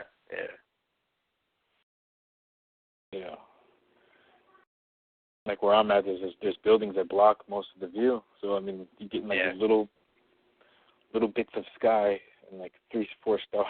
It's just pathetic. So. Rockville Center, you said? Yeah. Lakeview used to be a part of Rockville Center, and then like the Chamber of Commerce complained they didn't want to be a part of the Lakeview neighborhood, so they sectioned it off and gave it its own name, its own zip code. They used to be like part of Rockville Center back in the day. Yeah, we're a incorporated village. Yeah, Freeport's incorporated too. Yeah. Anywhere with their own police. Anywhere they have their own police. Yeah. Oh, that's right. Yeah, Rockville Center does have its own police. Yeah. Yeah. So. Well, you don't have a Long Island accent. I wouldn't have known you were from Long Island. You don't have a Long Island accent? I said you don't have one. I wouldn't have figured you were from Long Island. I never really had certain words, I guess, but regionally, my training broke me out of that. So. Yeah. Try to get the message across without any, Yeah. The least amount of confusion. So what happened to Jared? Doesn't have that His Truth website anymore? Oh, that's the Ning. Ning network. Well, Ning decided to charge money every month to run the forum. Yeah. So, yeah, but I mean forums anyway. The whole situation there, it's just like kind of a waste, Yeah. It's under the guise of helping people, and we're here to inform and share information, but it really just turns into like like hoarding information. Yeah, or people just trying to sway people into their point of view. Yeah, it started out kind of cool, and then I guess it did start to get pretty weird at the end. Yeah, well, a lot of it is just it's you can misinterpret someone's words, like the way they write something to you. But if you say you're on the phone, it's like, okay, I get what you mean, you know. But you're just reading it, you're like, what is this guy trying to say? You know, it turns into a fight, and people get all added. So. Yeah, anywhere we have to leave comments, and you're very descriptive, and most people aren't. Yeah. So. But it had some good stuff, like the auditory stuff I would download. Yeah, auditory learning stuff. Yeah. Yeah, auditory. It goes back to the oral tradition that people used to follow, right? So. Yeah. Go around the campfire and share your stories. Yeah. That way you can have more of that imaginative perspective, you know. You start imagining what's going on in your head. Kind of like reading a book, you know, but... Yeah.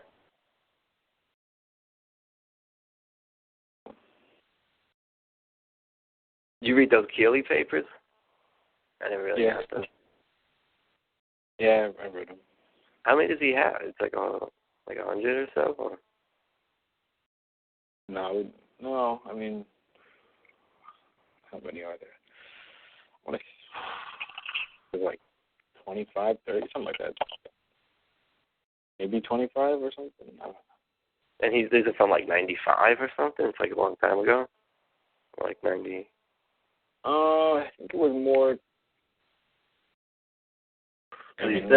He correlates it to the time that Mel Gibson movie came out, because he was writing newspapers in his movie. I think that was like 90s or something. Yeah, I'm trying to remember the first date might have been like 97, 98 on the paper. Kind of about right, yeah.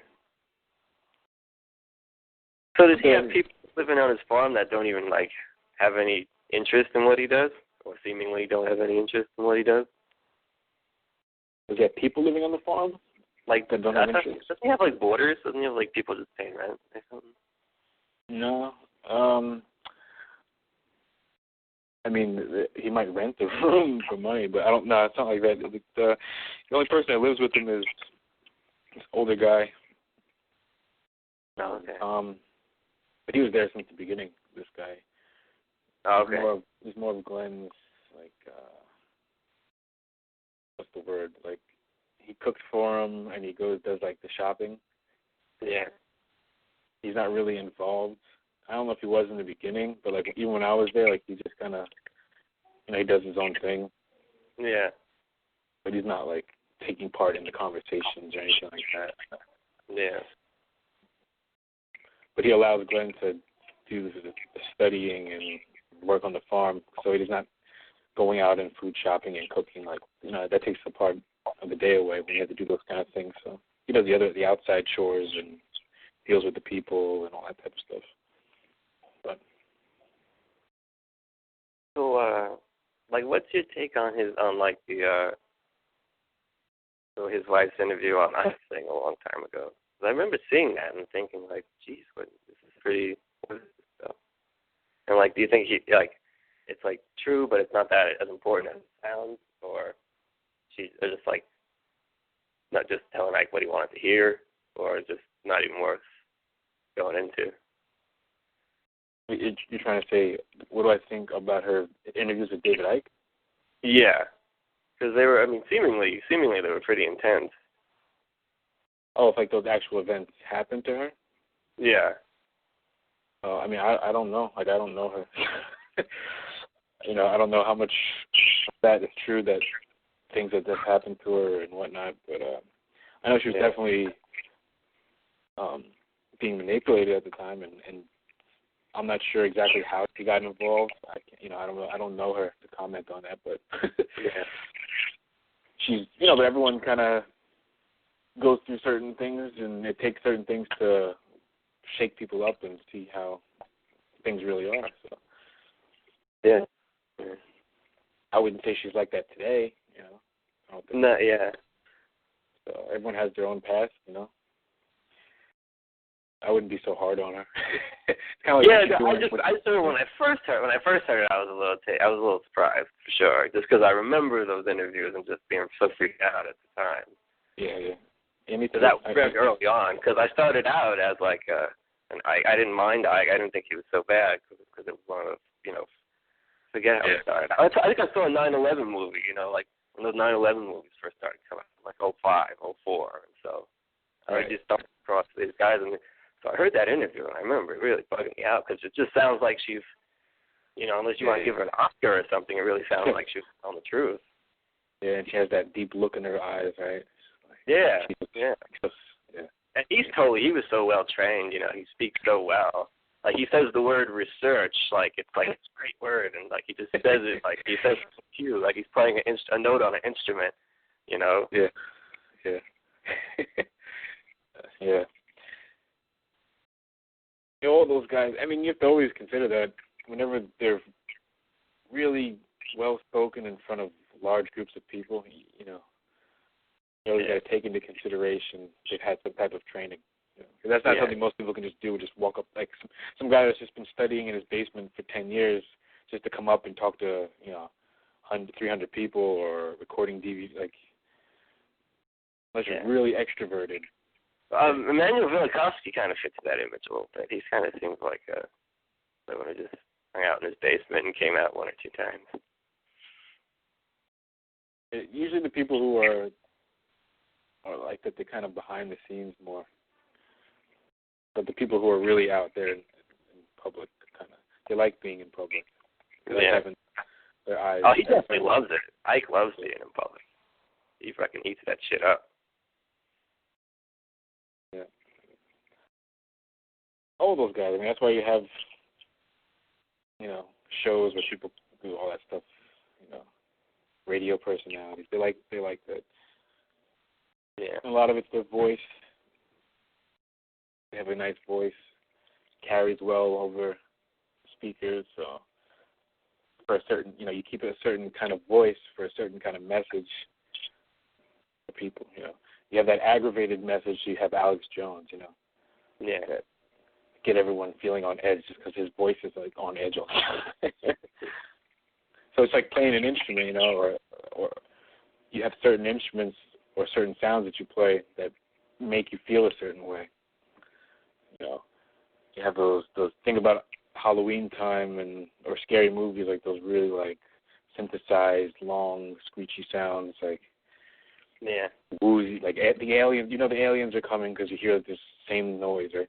So that same thing, it plays a part in you. Like we were talking about sound before. It contributes to how your mind works, and it creates a certain reality. Because in the wild, the noises are pretty much they're natural.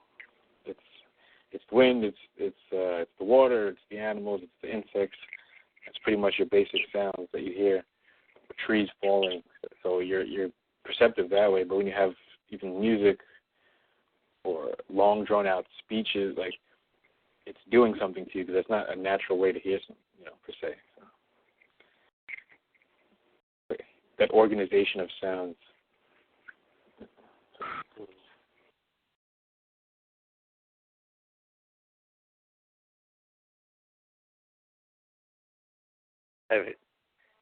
It's hair in your ears too.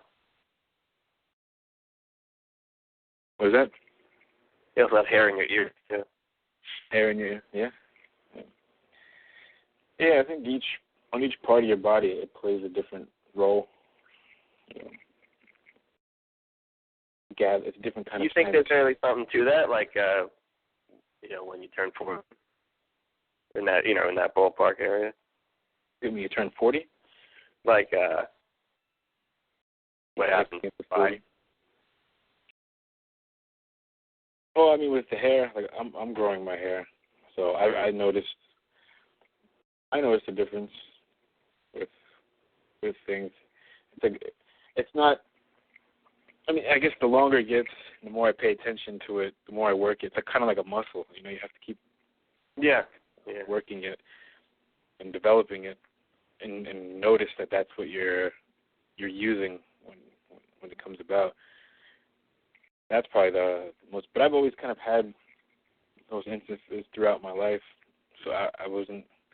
Now I just know how to focus it more, and it makes perfect sense to me with the hair, So. Yeah, it does. I remember when I first heard it, I thought it was a little strange. When you really think about it, and all the restrictions on and how hard it is to grow your hair and live in society, it's actually pretty hard to not shave and grow your hair. Yeah. I would show up somewhere and it just would, raise a lot of eyebrows for sure. Yeah, they say you look unkept or you look homeless or. Yeah. What was that? I say it's not impossible to just grow your hair and not shave. But it is hard to a certain point. When you get to a certain point, it's hard to do what you normally were doing before. But I guess it's the whole point anyway. Yeah. Exactly. They make it so uncomfortable, I guess, or people say you look homeless or unkept. Yeah. And you do. But but it's not but just to that perception in that matrix and in that program, Right. Well, that's how they made it seem.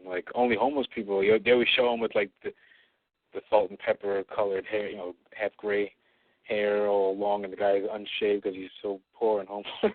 So you can't even get a clean shave, At the assisted living place, they give all the women short haircuts. Sure. Usually, there's one lady. I only know of one that has hair past her, her neck. Really, everyone gets short, boy type haircuts for the women. Definitely. Yeah. I'd say most older women have that kind of hair. Once they reach a certain age, like that retiring age, and they all go short. I guess they say it's easier to maintain instead of having to.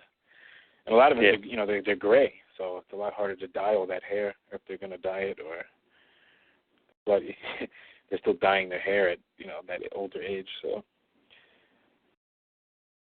they always have that little afro-looking hair, right? Yeah. But is Jared's hair braided?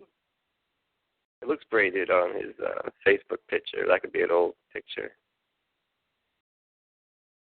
I don't know. I don't think it is right now. I haven't seen him in a couple of weeks, but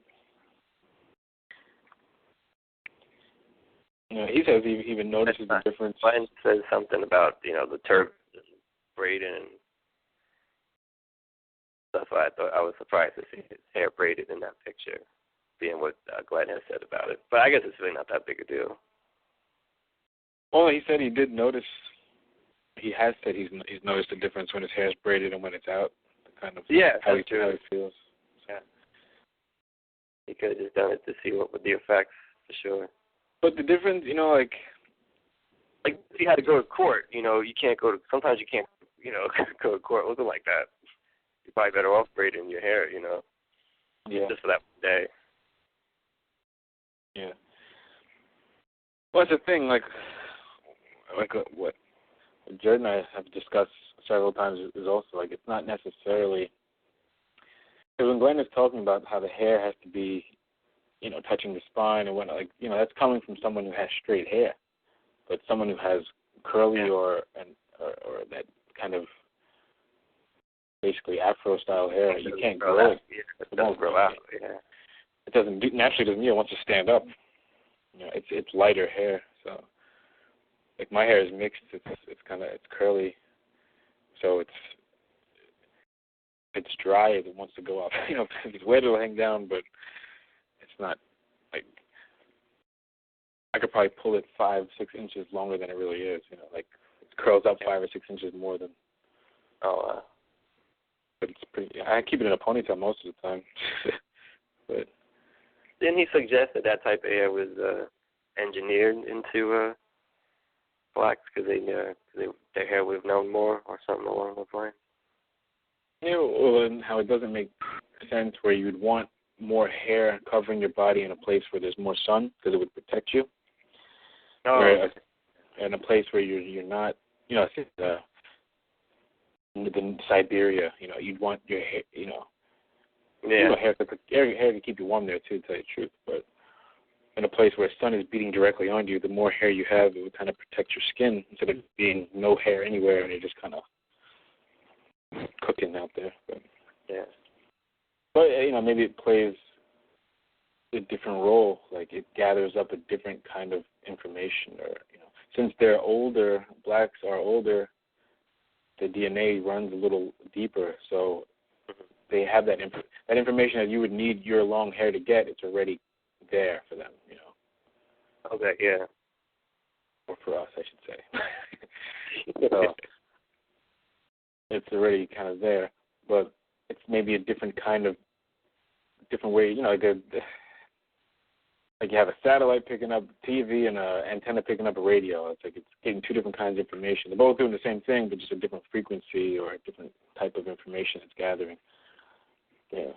Maybe you have access to the spine a little. It's easier to get. Like I know I have, like my intuitive moments are fairly frequent, and my hair might be more of, because it's not touching my spine, right? So it might be more of like a sense of what's going on in other people's mind or the situation that I'm in. Like it's kind of like an instant information. It's not always just old information that you're getting. Like, should I make this decision and I need to wait and think? It's kind of like, this might happen in the future, so do this. Change your direction right now, kind of thing. That's kind of what I'm noticing from it. Like it's like an ear for me, Yeah. Antenna, yeah. Right. It's like having dog senses or spidey senses. Yeah, like spidey sense, pretty much. That's what I would relate it to. Yeah. That's what I was thinking before when I could tell if someone wants to kill you. I was thinking of like spidey senses. Yeah. Yeah, I mean, like I've been tested, like I guess I don't know what to call it, creation testing me several times. Like I remember, like one instance that I used to always drive is one way to work, and for some reason I just started having myself make a right at this right before this little mini overpass. So make a right. Right by Malloy College, if you know where that's at, on Hempstead Avenue. Yeah, Hempstead Avenue, yeah. Yeah, so I would make the right before going into Hempstead, coming when Malloy's on your left. Yeah. Somebody just kept saying, make a right here. And I was like, all right, fine, I'll just make a right. And I did it for about, 2 or 3 weeks.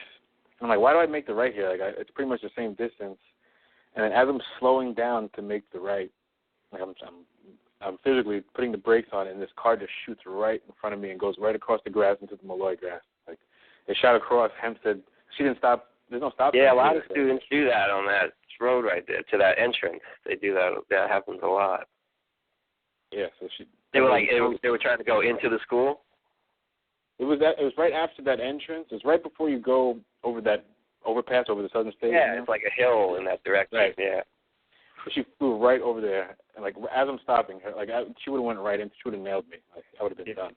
So I was like, oh wow, just listening to myself, little things like that, and that was 3 weeks, 2-3 weeks in advance. I was doing that. I just started, and I was me listening, and I was purposely listening to myself because I knew about intuition at the time, and to listen to myself. So little things like that, it's just little clues.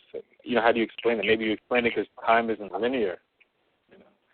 So you can have that perception because it's not just a straight line of things happening. Maybe that's the fourth dimension that works. Well, he has he makes a difference between creator and creation. Yeah.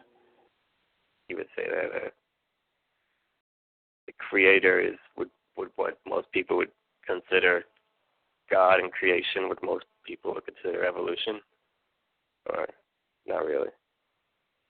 Well, yeah, I guess that process that you would call evolution, but that process is also the fourth dimension. It's time in between point A and point B. What that species took in between that time, or whatever, adapting to this circumstances. So creation would be all of that. It's everything. Like evolution and more, I guess. it's what's created the universe and all of that that's out there. Us, you know, what's out there in space, like that's you know. And like the creator, is that what he means by the computers? The creator is Neanderthal. Okay, but like the two computers control Neanderthal, right? Well, the Neanderthal invented the two computers. So. So it is. Okay, so it's more like HAL than I thought. It is HAL. They're the inventors of HAL, just because they had so much genius. They wanted to put it for future generations and whatnot. So they would just store it all in these computers.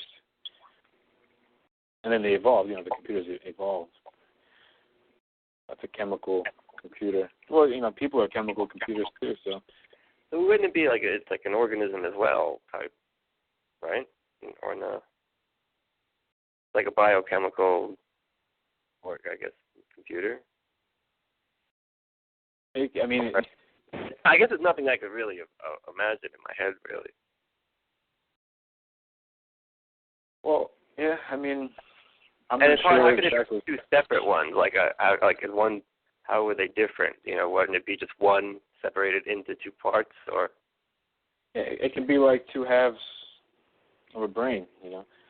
Yeah. One is focused on crunching the numbers. The other one is focused on implementing, and that's pretty much what the 13 would do as well. That's why half of them would be coming up with plans and ideas, and the other half would be how to implement those ideas. Yeah. That's one of the purposes of having everyone meet in that area is to do that. You need all those people together so you can actually do that. You know, that's the kind of things you discuss when you're on the farm. You know, like that kind of thing. How you can really be useful. Or yeah. I guess it would be hard to get 13. So I think I heard him say he can't even find 2 most of the time, right? Well, he doesn't. He just pretty much. He's just there, and he can't. He's not choosing who's who. Like, you know. Yeah. Because you could be with it one day, and you decide not to do it anymore. So. Yes. Now they're -1. So. It's pretty much. So it's up to each person, and the people that have been there for a long time. Some of them, you know, it all comes down to what are you doing in crunch time? You know, at the end, like, you know, you had 10 years to worry about it, and you were with it. But what are you doing when there's like maybe 2 months or something, or any day? Like, what are you doing then? Yeah. I've kind of just had like a run like hell plan. It's really too good. You know, one precaution to take is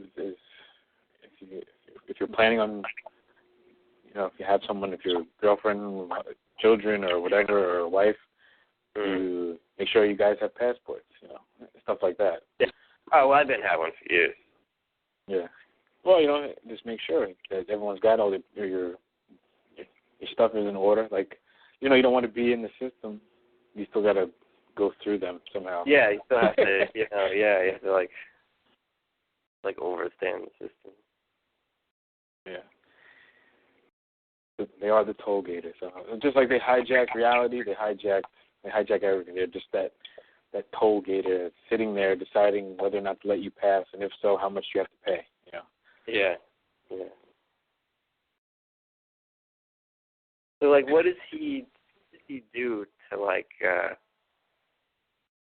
understand, like, past lives? Is it just something that just comes, just being disconnected from the Matrix over time? I mean, again, like, I'm not him, right? I'm not, you know, what he does, you have to ask. That's like a question you could ask him, you know. What I could say, what I do, and yeah, being in, what I would recommend for people is if you can be in a natural environment for, you know, an extended period of time, when you're not looking at the man-made structures. You know, if you are in a rural area or a limited amount of man-made structures, you know, when you're in that environment where all you see is nature, you know, the rolling hills and the nice sky and all whatnot. When you're in that area or a place like that, and that's all you're seeing visually, that's your communication that's your connection with creation. Right? That's all that there was in the beginning, right? That's the root. You would speak to creation before you had words, and you know, it was through imagery. And what was the first imagery you saw? It was the landscape, the natural things. So if you want to reconnect with your past, try that, because that's what originally you saw. But if you're trying to reconnect with your past and you're in the future with skyscrapers and Mercedes-Benz driving around, like it's sending them mixed signal. Like, yeah, it's harder. You know, it's loud, and you're in a room that's 4 walls. Like you're just like, you know, you're just you know, like in a pressure cooker. So that's being in an area like that over a period of time. You use your senses more because you have to. You're outside more. You don't have to worry about. You know, you're not always. I mean, yeah, granted, you'll have your own house still, or whatever, a place to live, but you're not. It's not. You're not so taken care of. You're taking care of yourself. You're out there with the animals. You're out there, hands-on in nature. So your senses are kind of kicked up a little as you're back in that environment. You know, where here you just lock your door and forget about it. You know, my door's locked. My alarm on my car. Like your senses don't have to be awakened that much. So all of that helps. You know, it contributes. And spend that quiet time with yourself and listen. You know, that listening is pretty much, that's what you have. That's all you actually have. And don't cast off weird occurrences or weird visions that you see, or you know, why am I thinking about this? Why am I thinking about this time period in history or whatever so much? Maybe go visit that time period and see if something wakes up in your memory. You already know it all. It's just remembering what you already know. That's pretty much what you're doing. Remembering things that you've already seen and learned. Yeah. That's why it says all those aha moments are just you just connected what you already knew. You formed another bridge or across the bridge, you know. You overstand.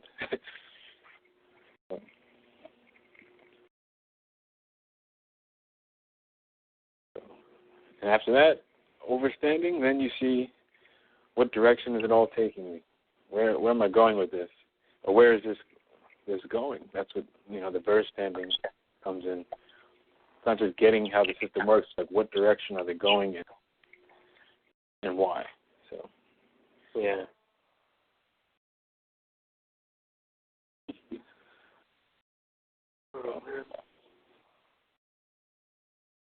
Yeah, so you don't really find too many people talking about this stuff. Yeah, I mean, you'll get them, and there's a point that they reach, and that's their breaking point. Yeah. I usually never have any problems, just leaving them behind, not even really. I used to try to wake people up, but so, you know, you got the same arguments over and over again. It just comes down to, like, speaking skills, really, on that level, you know. Yeah. You can talk a good game and you convince a few people. Yeah, I mean, what I find, if I see that spark in a person, and they might not necessarily know this level of it, but they might one day, they might want to know, right? So how I just approach it is, you know, judging by that person, if I know them well enough, like, you just kind of relate things to them from their time period that they're alive, you know. Things that, if, you know, you remember on this, or this, or that, these are music awards if they're a certain age, and you can just hit them with examples that they've seen already throughout their life. Because if they haven't done the research, then you have to kind of show them through things that they've watched or media, right? If they kind of relate it through the media. And that's good, too, because the media is full of symbols. So, but, I mean, I think you make those videos, right? Yeah. Yeah. Yeah, I've seen some of your I haven't made them in a while. I enjoyed making those. It was like a hobby of mine. But like, it got to a point, like, what am I going to do? Just keep on making videos, you know? Like, yeah. for 10 minutes, you know?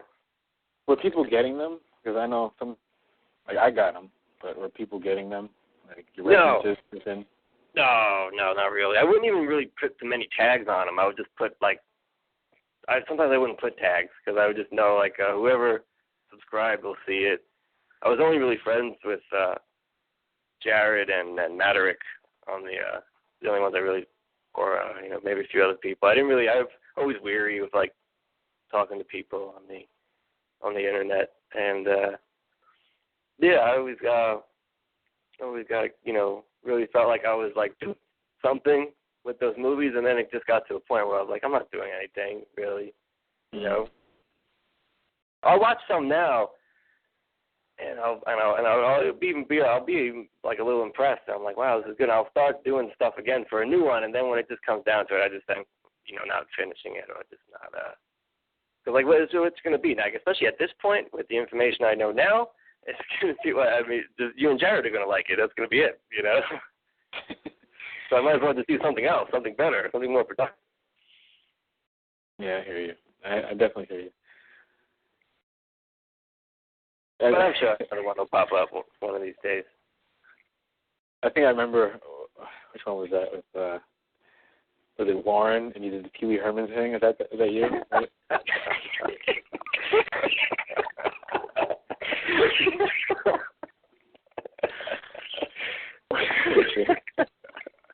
I don't think he didn't get offended by that, right? I don't think so. Oh yeah, I don't think. I was really making fun of Alan Watt in that call, but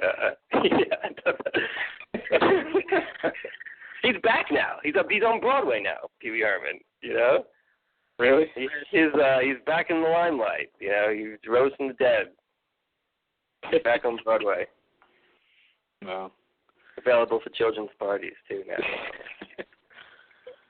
They always rehash, like everyone that had some big scandal years ago, and they bring them back like, hey, I have my own reality show now. So. Yeah. You know, some people didn't like that Pee Wee Herman movie. That Forever and Today dude didn't like it. He was like, hey, you shouldn't reduce yourself to this level, man. I was just like, well, you know, I was just like, oh, yeah. I thought it was pretty funny. Oh, and yeah. a good commentary on what Alan Watt is, you know, Pee Wee Herman. Yeah, I know who that guy is. Forever and Today. I think I remember reading that comment too. Yeah, I was like, yo, easy, man. I just thought it was funny. Well, actually, the funny thing is that, you know those videos that he made with Cole Cree? No, are those like the hip-hop and Freemasonry videos? Yeah. Yeah. I don't know, actually, did he put Cole Cree? I think he put Cole Cree in one of them, right? I think the guy used to call the Alan I just show. know Cole Cree from What Is Truth, that name being on there. Yeah. The Culture Piece. He's the guy that called up Watt's show. Uh-huh. So everybody kind of knew. He was supposed to be this, like, music industry guy. And Oh, wait, this isn't the South American music industry guy, is it? Yeah. Yeah, okay, yeah, I think I know you're talking about that, yeah. I just know him from calling that show, calling Alan Watt's show. Yeah, that guy's total. Yeah, I talked to that guy on the phone too. Yeah. Yeah, he's not who he says he is either. I even seen a nice picture of him on his Twitter, where he's wearing his nice 3-piece suit with his hand going in the breast pocket, you know, the breast area, like the hidden hand. Like, oh, really? Yeah, he's doing that. I'm like, okay. I have a poster of Scrooge McDuck doing that. Oh, yeah. I've seen that. But you ever see that? I have one movie called The Newer Man. I thought that one was pretty good. Maybe. It's from. You ever see Southland Tales? See what? Southland Tales. Whoa. Southland Tales? Is it called that? Oh, what was it called? It was like a movie with The Rock and like Justin Timberlake was in it. Oh, then definitely not.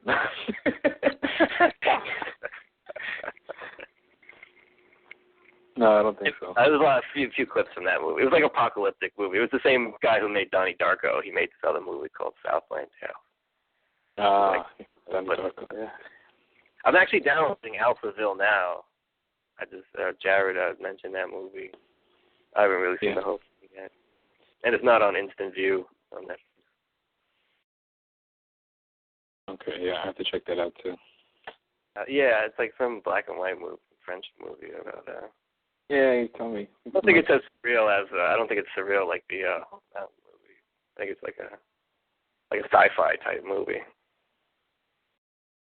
Yeah, those older movies are good, man, because they didn't rely so much on, special effects. So they have the same one. They put a lot more into them, especially the black and whites. People thought about what they even like some of the music back then. It wasn't all just copy paste like it is today. So they had to actually think about what they were doing when they made it. So that whole time period in the '60s, '70s, it's kind of like a renaissance, changing, taking people out of the dark ages.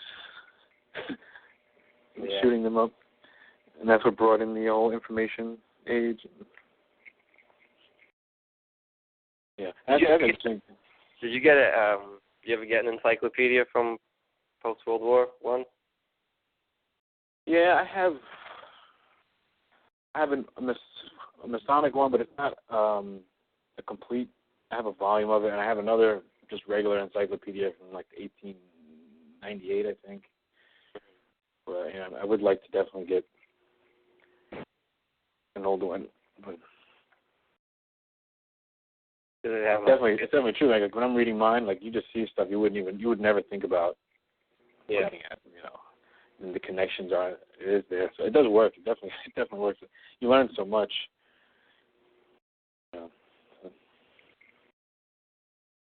Definitely a great investment. Yeah. Great tool. Then you make PDFs of those, Yeah, I mean, you're just surprised at how much they know, because you always make it seem like nobody knew anything up until like 50 years ago, or you know what I mean? Yeah, like, When you're reading those things, like wow, they did know a lot. Like no one knew anything until Richard Nixon got. Yeah. So, well, that's why I think it's interesting. The whole, the Dark Ages before. And that was just when they were getting rid of all the technology and information. They were transferring it, hiding it in the Dark Ages. So then you have, the Renaissance time period, 1500s and all that, when they're just reintroducing everything again, rebirth. So it's obviously, it's suggesting that it already was birthed one time. So rebirth, and they're reintroducing that technology and information, but with their own people, and those are the ones that you remember, the Michelangelos and all the great thinkers and architects. Until time period now, it just they just taper it off. Yeah, but it just shows you they had it back then. So like just like the language getting dumbed down, like it just gets under my skin. Like I hear it now more than ever, like just people saying it is what it is. Like I don't remember hearing people saying that so much. But, like everyone says, and they think they're so smart when they're saying it. It really stalls like any type of productive conversation. Like if you're just like well, it is what it is. And it's just like it's just like let's all get significantly dumber. Like, you don't even have to explain it, because not even Bill Clinton knows what the meaning of is. Is ISIS. Yeah, I mean, the more the language is dumbed down, the more difficult it is to communicate your thoughts to people. So, yeah. Not to say that they could even grasp it anyway. So I remember having that conversation with Glenn that like maybe they're born like they can't. They're born without a functioning brain, so they just that's funny. Yeah, doesn't matter how much you show them or teach them, like they can't get it. Yeah, that's why I'm definitely one of the first things I liked about only having to need is to wake up a small group of people. Anytime anyone else is talking about waking up the masses, and it's just like as dumb as as trying to be Jesus, That's the thing, and at that point, that small amount of people, they've woke themselves up, or they were already awake, or to some degree. Like I don't consider myself being asleep my whole life. I just didn't have the answers I was looking for yet, but I was always looking for answers. See, that's one thing that I knew I was different from other people. That make 9/11 whatever. I know a lot of people used to say like, "Oh, I was always awake." I definitely wasn't awake at all until I saw the 9/11. Like those, they were put out there for a reason. That was I was definitely part of the controlled awakening, big time. I was, just went one after another. 9/11 movie, David Icke crap, Jordan Maxwell crap, Alex Jones crap, and then I heard Alan Watt on Coast to Coast, and it was just like I was definitely part of like the controlled awakening, and I really think like I could have just bypassed it if I didn't see that first. I don't know, maybe because Jared suggests that if I can understand what I did understand, I must have learned it in the past at some point, so to speak. Yeah, well, what that suggests is that you know that it's not supposed to just be this way, A lot of people just think this is just the way it is, right? Like, hey, this is just it is what it is, bro. It is what it is, right? So if you have that inkling of that memory of, like, what you're trying to do is find out, like I said, what you kind of already knew, like. Where you used to have access to that before your medulla was tampered with, you had access to your past, and that's what the hair does too. Your hair is like that's your connection to the past, and then yes, it does fall down your spine, and that's another just reinforcing connection. All that is what you were just born with. That's your birthright, so to speak. So yeah. So when everything's just been shoved down your throat of how reality is, you're still kind of like, well, it's not really pairing up with how I kind of feel it should be. So what you're doing is, or what I was doing, was looking for those answers that coincide with how I was feeling or how I thought it really was, if that makes sense. Yeah, no, yeah. I was always asking questions, even when I was small, but yeah, I went through that same controlled awakening thing, but I was a surfer. I was already in the ocean. That was just another wave I rode. Yeah. I keep going back. If it doesn't, I fall off the wave. I get off. I ride another one. And see how far that takes me. Because I love to learn. I love to know like what don't you want me to know?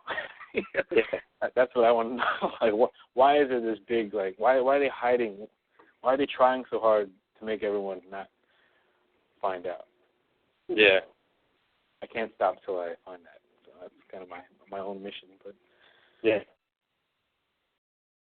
Where you surf, Long Beach? Oh no, that was just an analogy. Oh. I don't surf. Oh, all right. I surf a lot. Yeah, my friend. But no, I was listening to everything else you were saying too. Yeah, I'm a musician, so I play down in Long Beach sometimes though, but on the boardwalk, not a not in Minnesota's or. But you perform like at shows or anything, like in a band or anything?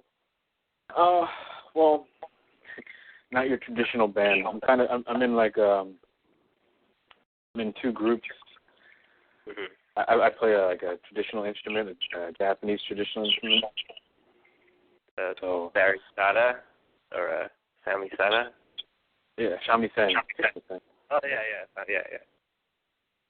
So I play with this Japanese orchestra that does the theater. So we're like the music for dancers and whatnot, kabuki style. Mm-hmm. And then another group I'm in is more just like our own modern take of traditional music. Yeah. I perform at festivals mostly, you know. Mm-hmm. But yeah, I'm just down at Long Beach just practicing or playing outside, like, trying to break people's their beehive mentality with that weird instrument. Weird, man. Long Beach is a weird place. Like, it's definitely like different. Like, Yeah. I don't know. Like, especially in the West End, it's really weird down there. Yeah. Definitely strange, like, civilization going on there. They have their own court system. You gotta. They have their own. It's like their own little world down there. Oh yeah, definitely. It is a beach town. Yeah.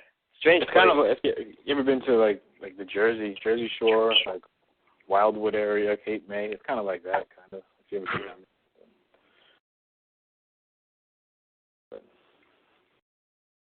there. Yeah. So you're no-dos on YouTube, right? And you have a YouTube account now, right? I had a YouTube account, but it got closed. So now I just have one that, you know, it's just like a couple of videos I posted of myself playing. Yeah, nothing serious, but yeah. Now I'm just Winds of Change 13. That's my. Oh, okay. Scorpions fan? What is that? Are you a Scorpions fan? I'm just kidding. Yeah, that song Winds of Change. Never mind.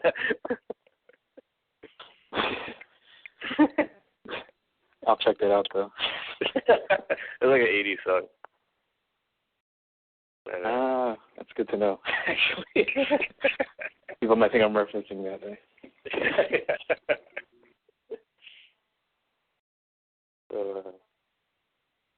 Yeah, so I'll probably gotta head out. Maybe we'll meet up sometime. We'll call again on the show or something. Yeah, maybe next week. Cool. Actually, next week I'm gonna be away.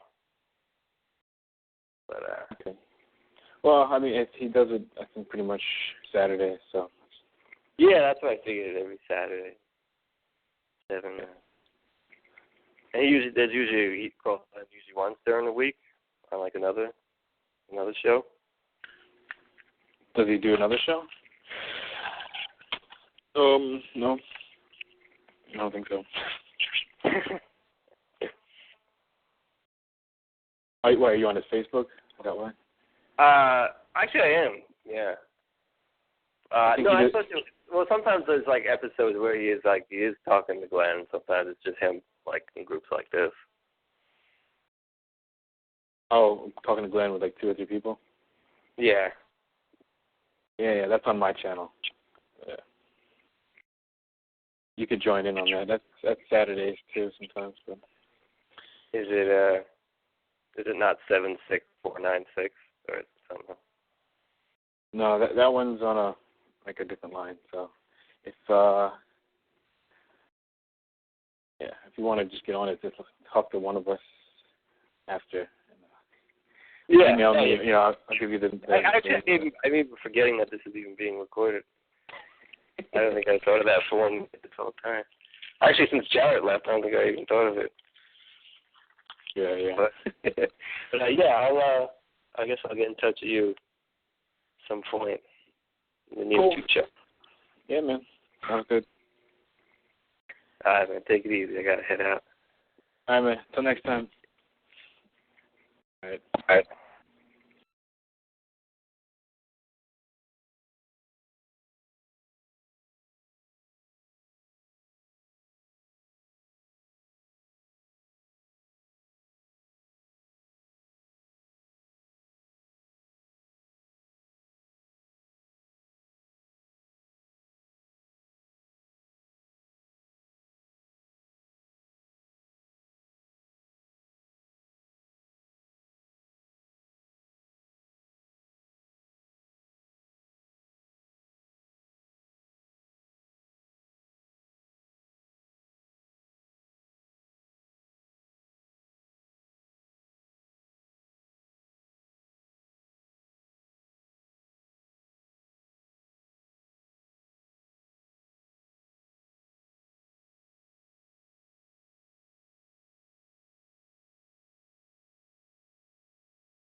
conference is scheduled to be broken down automatically in 5 minutes. To extend the time by 60 minutes, press star 8.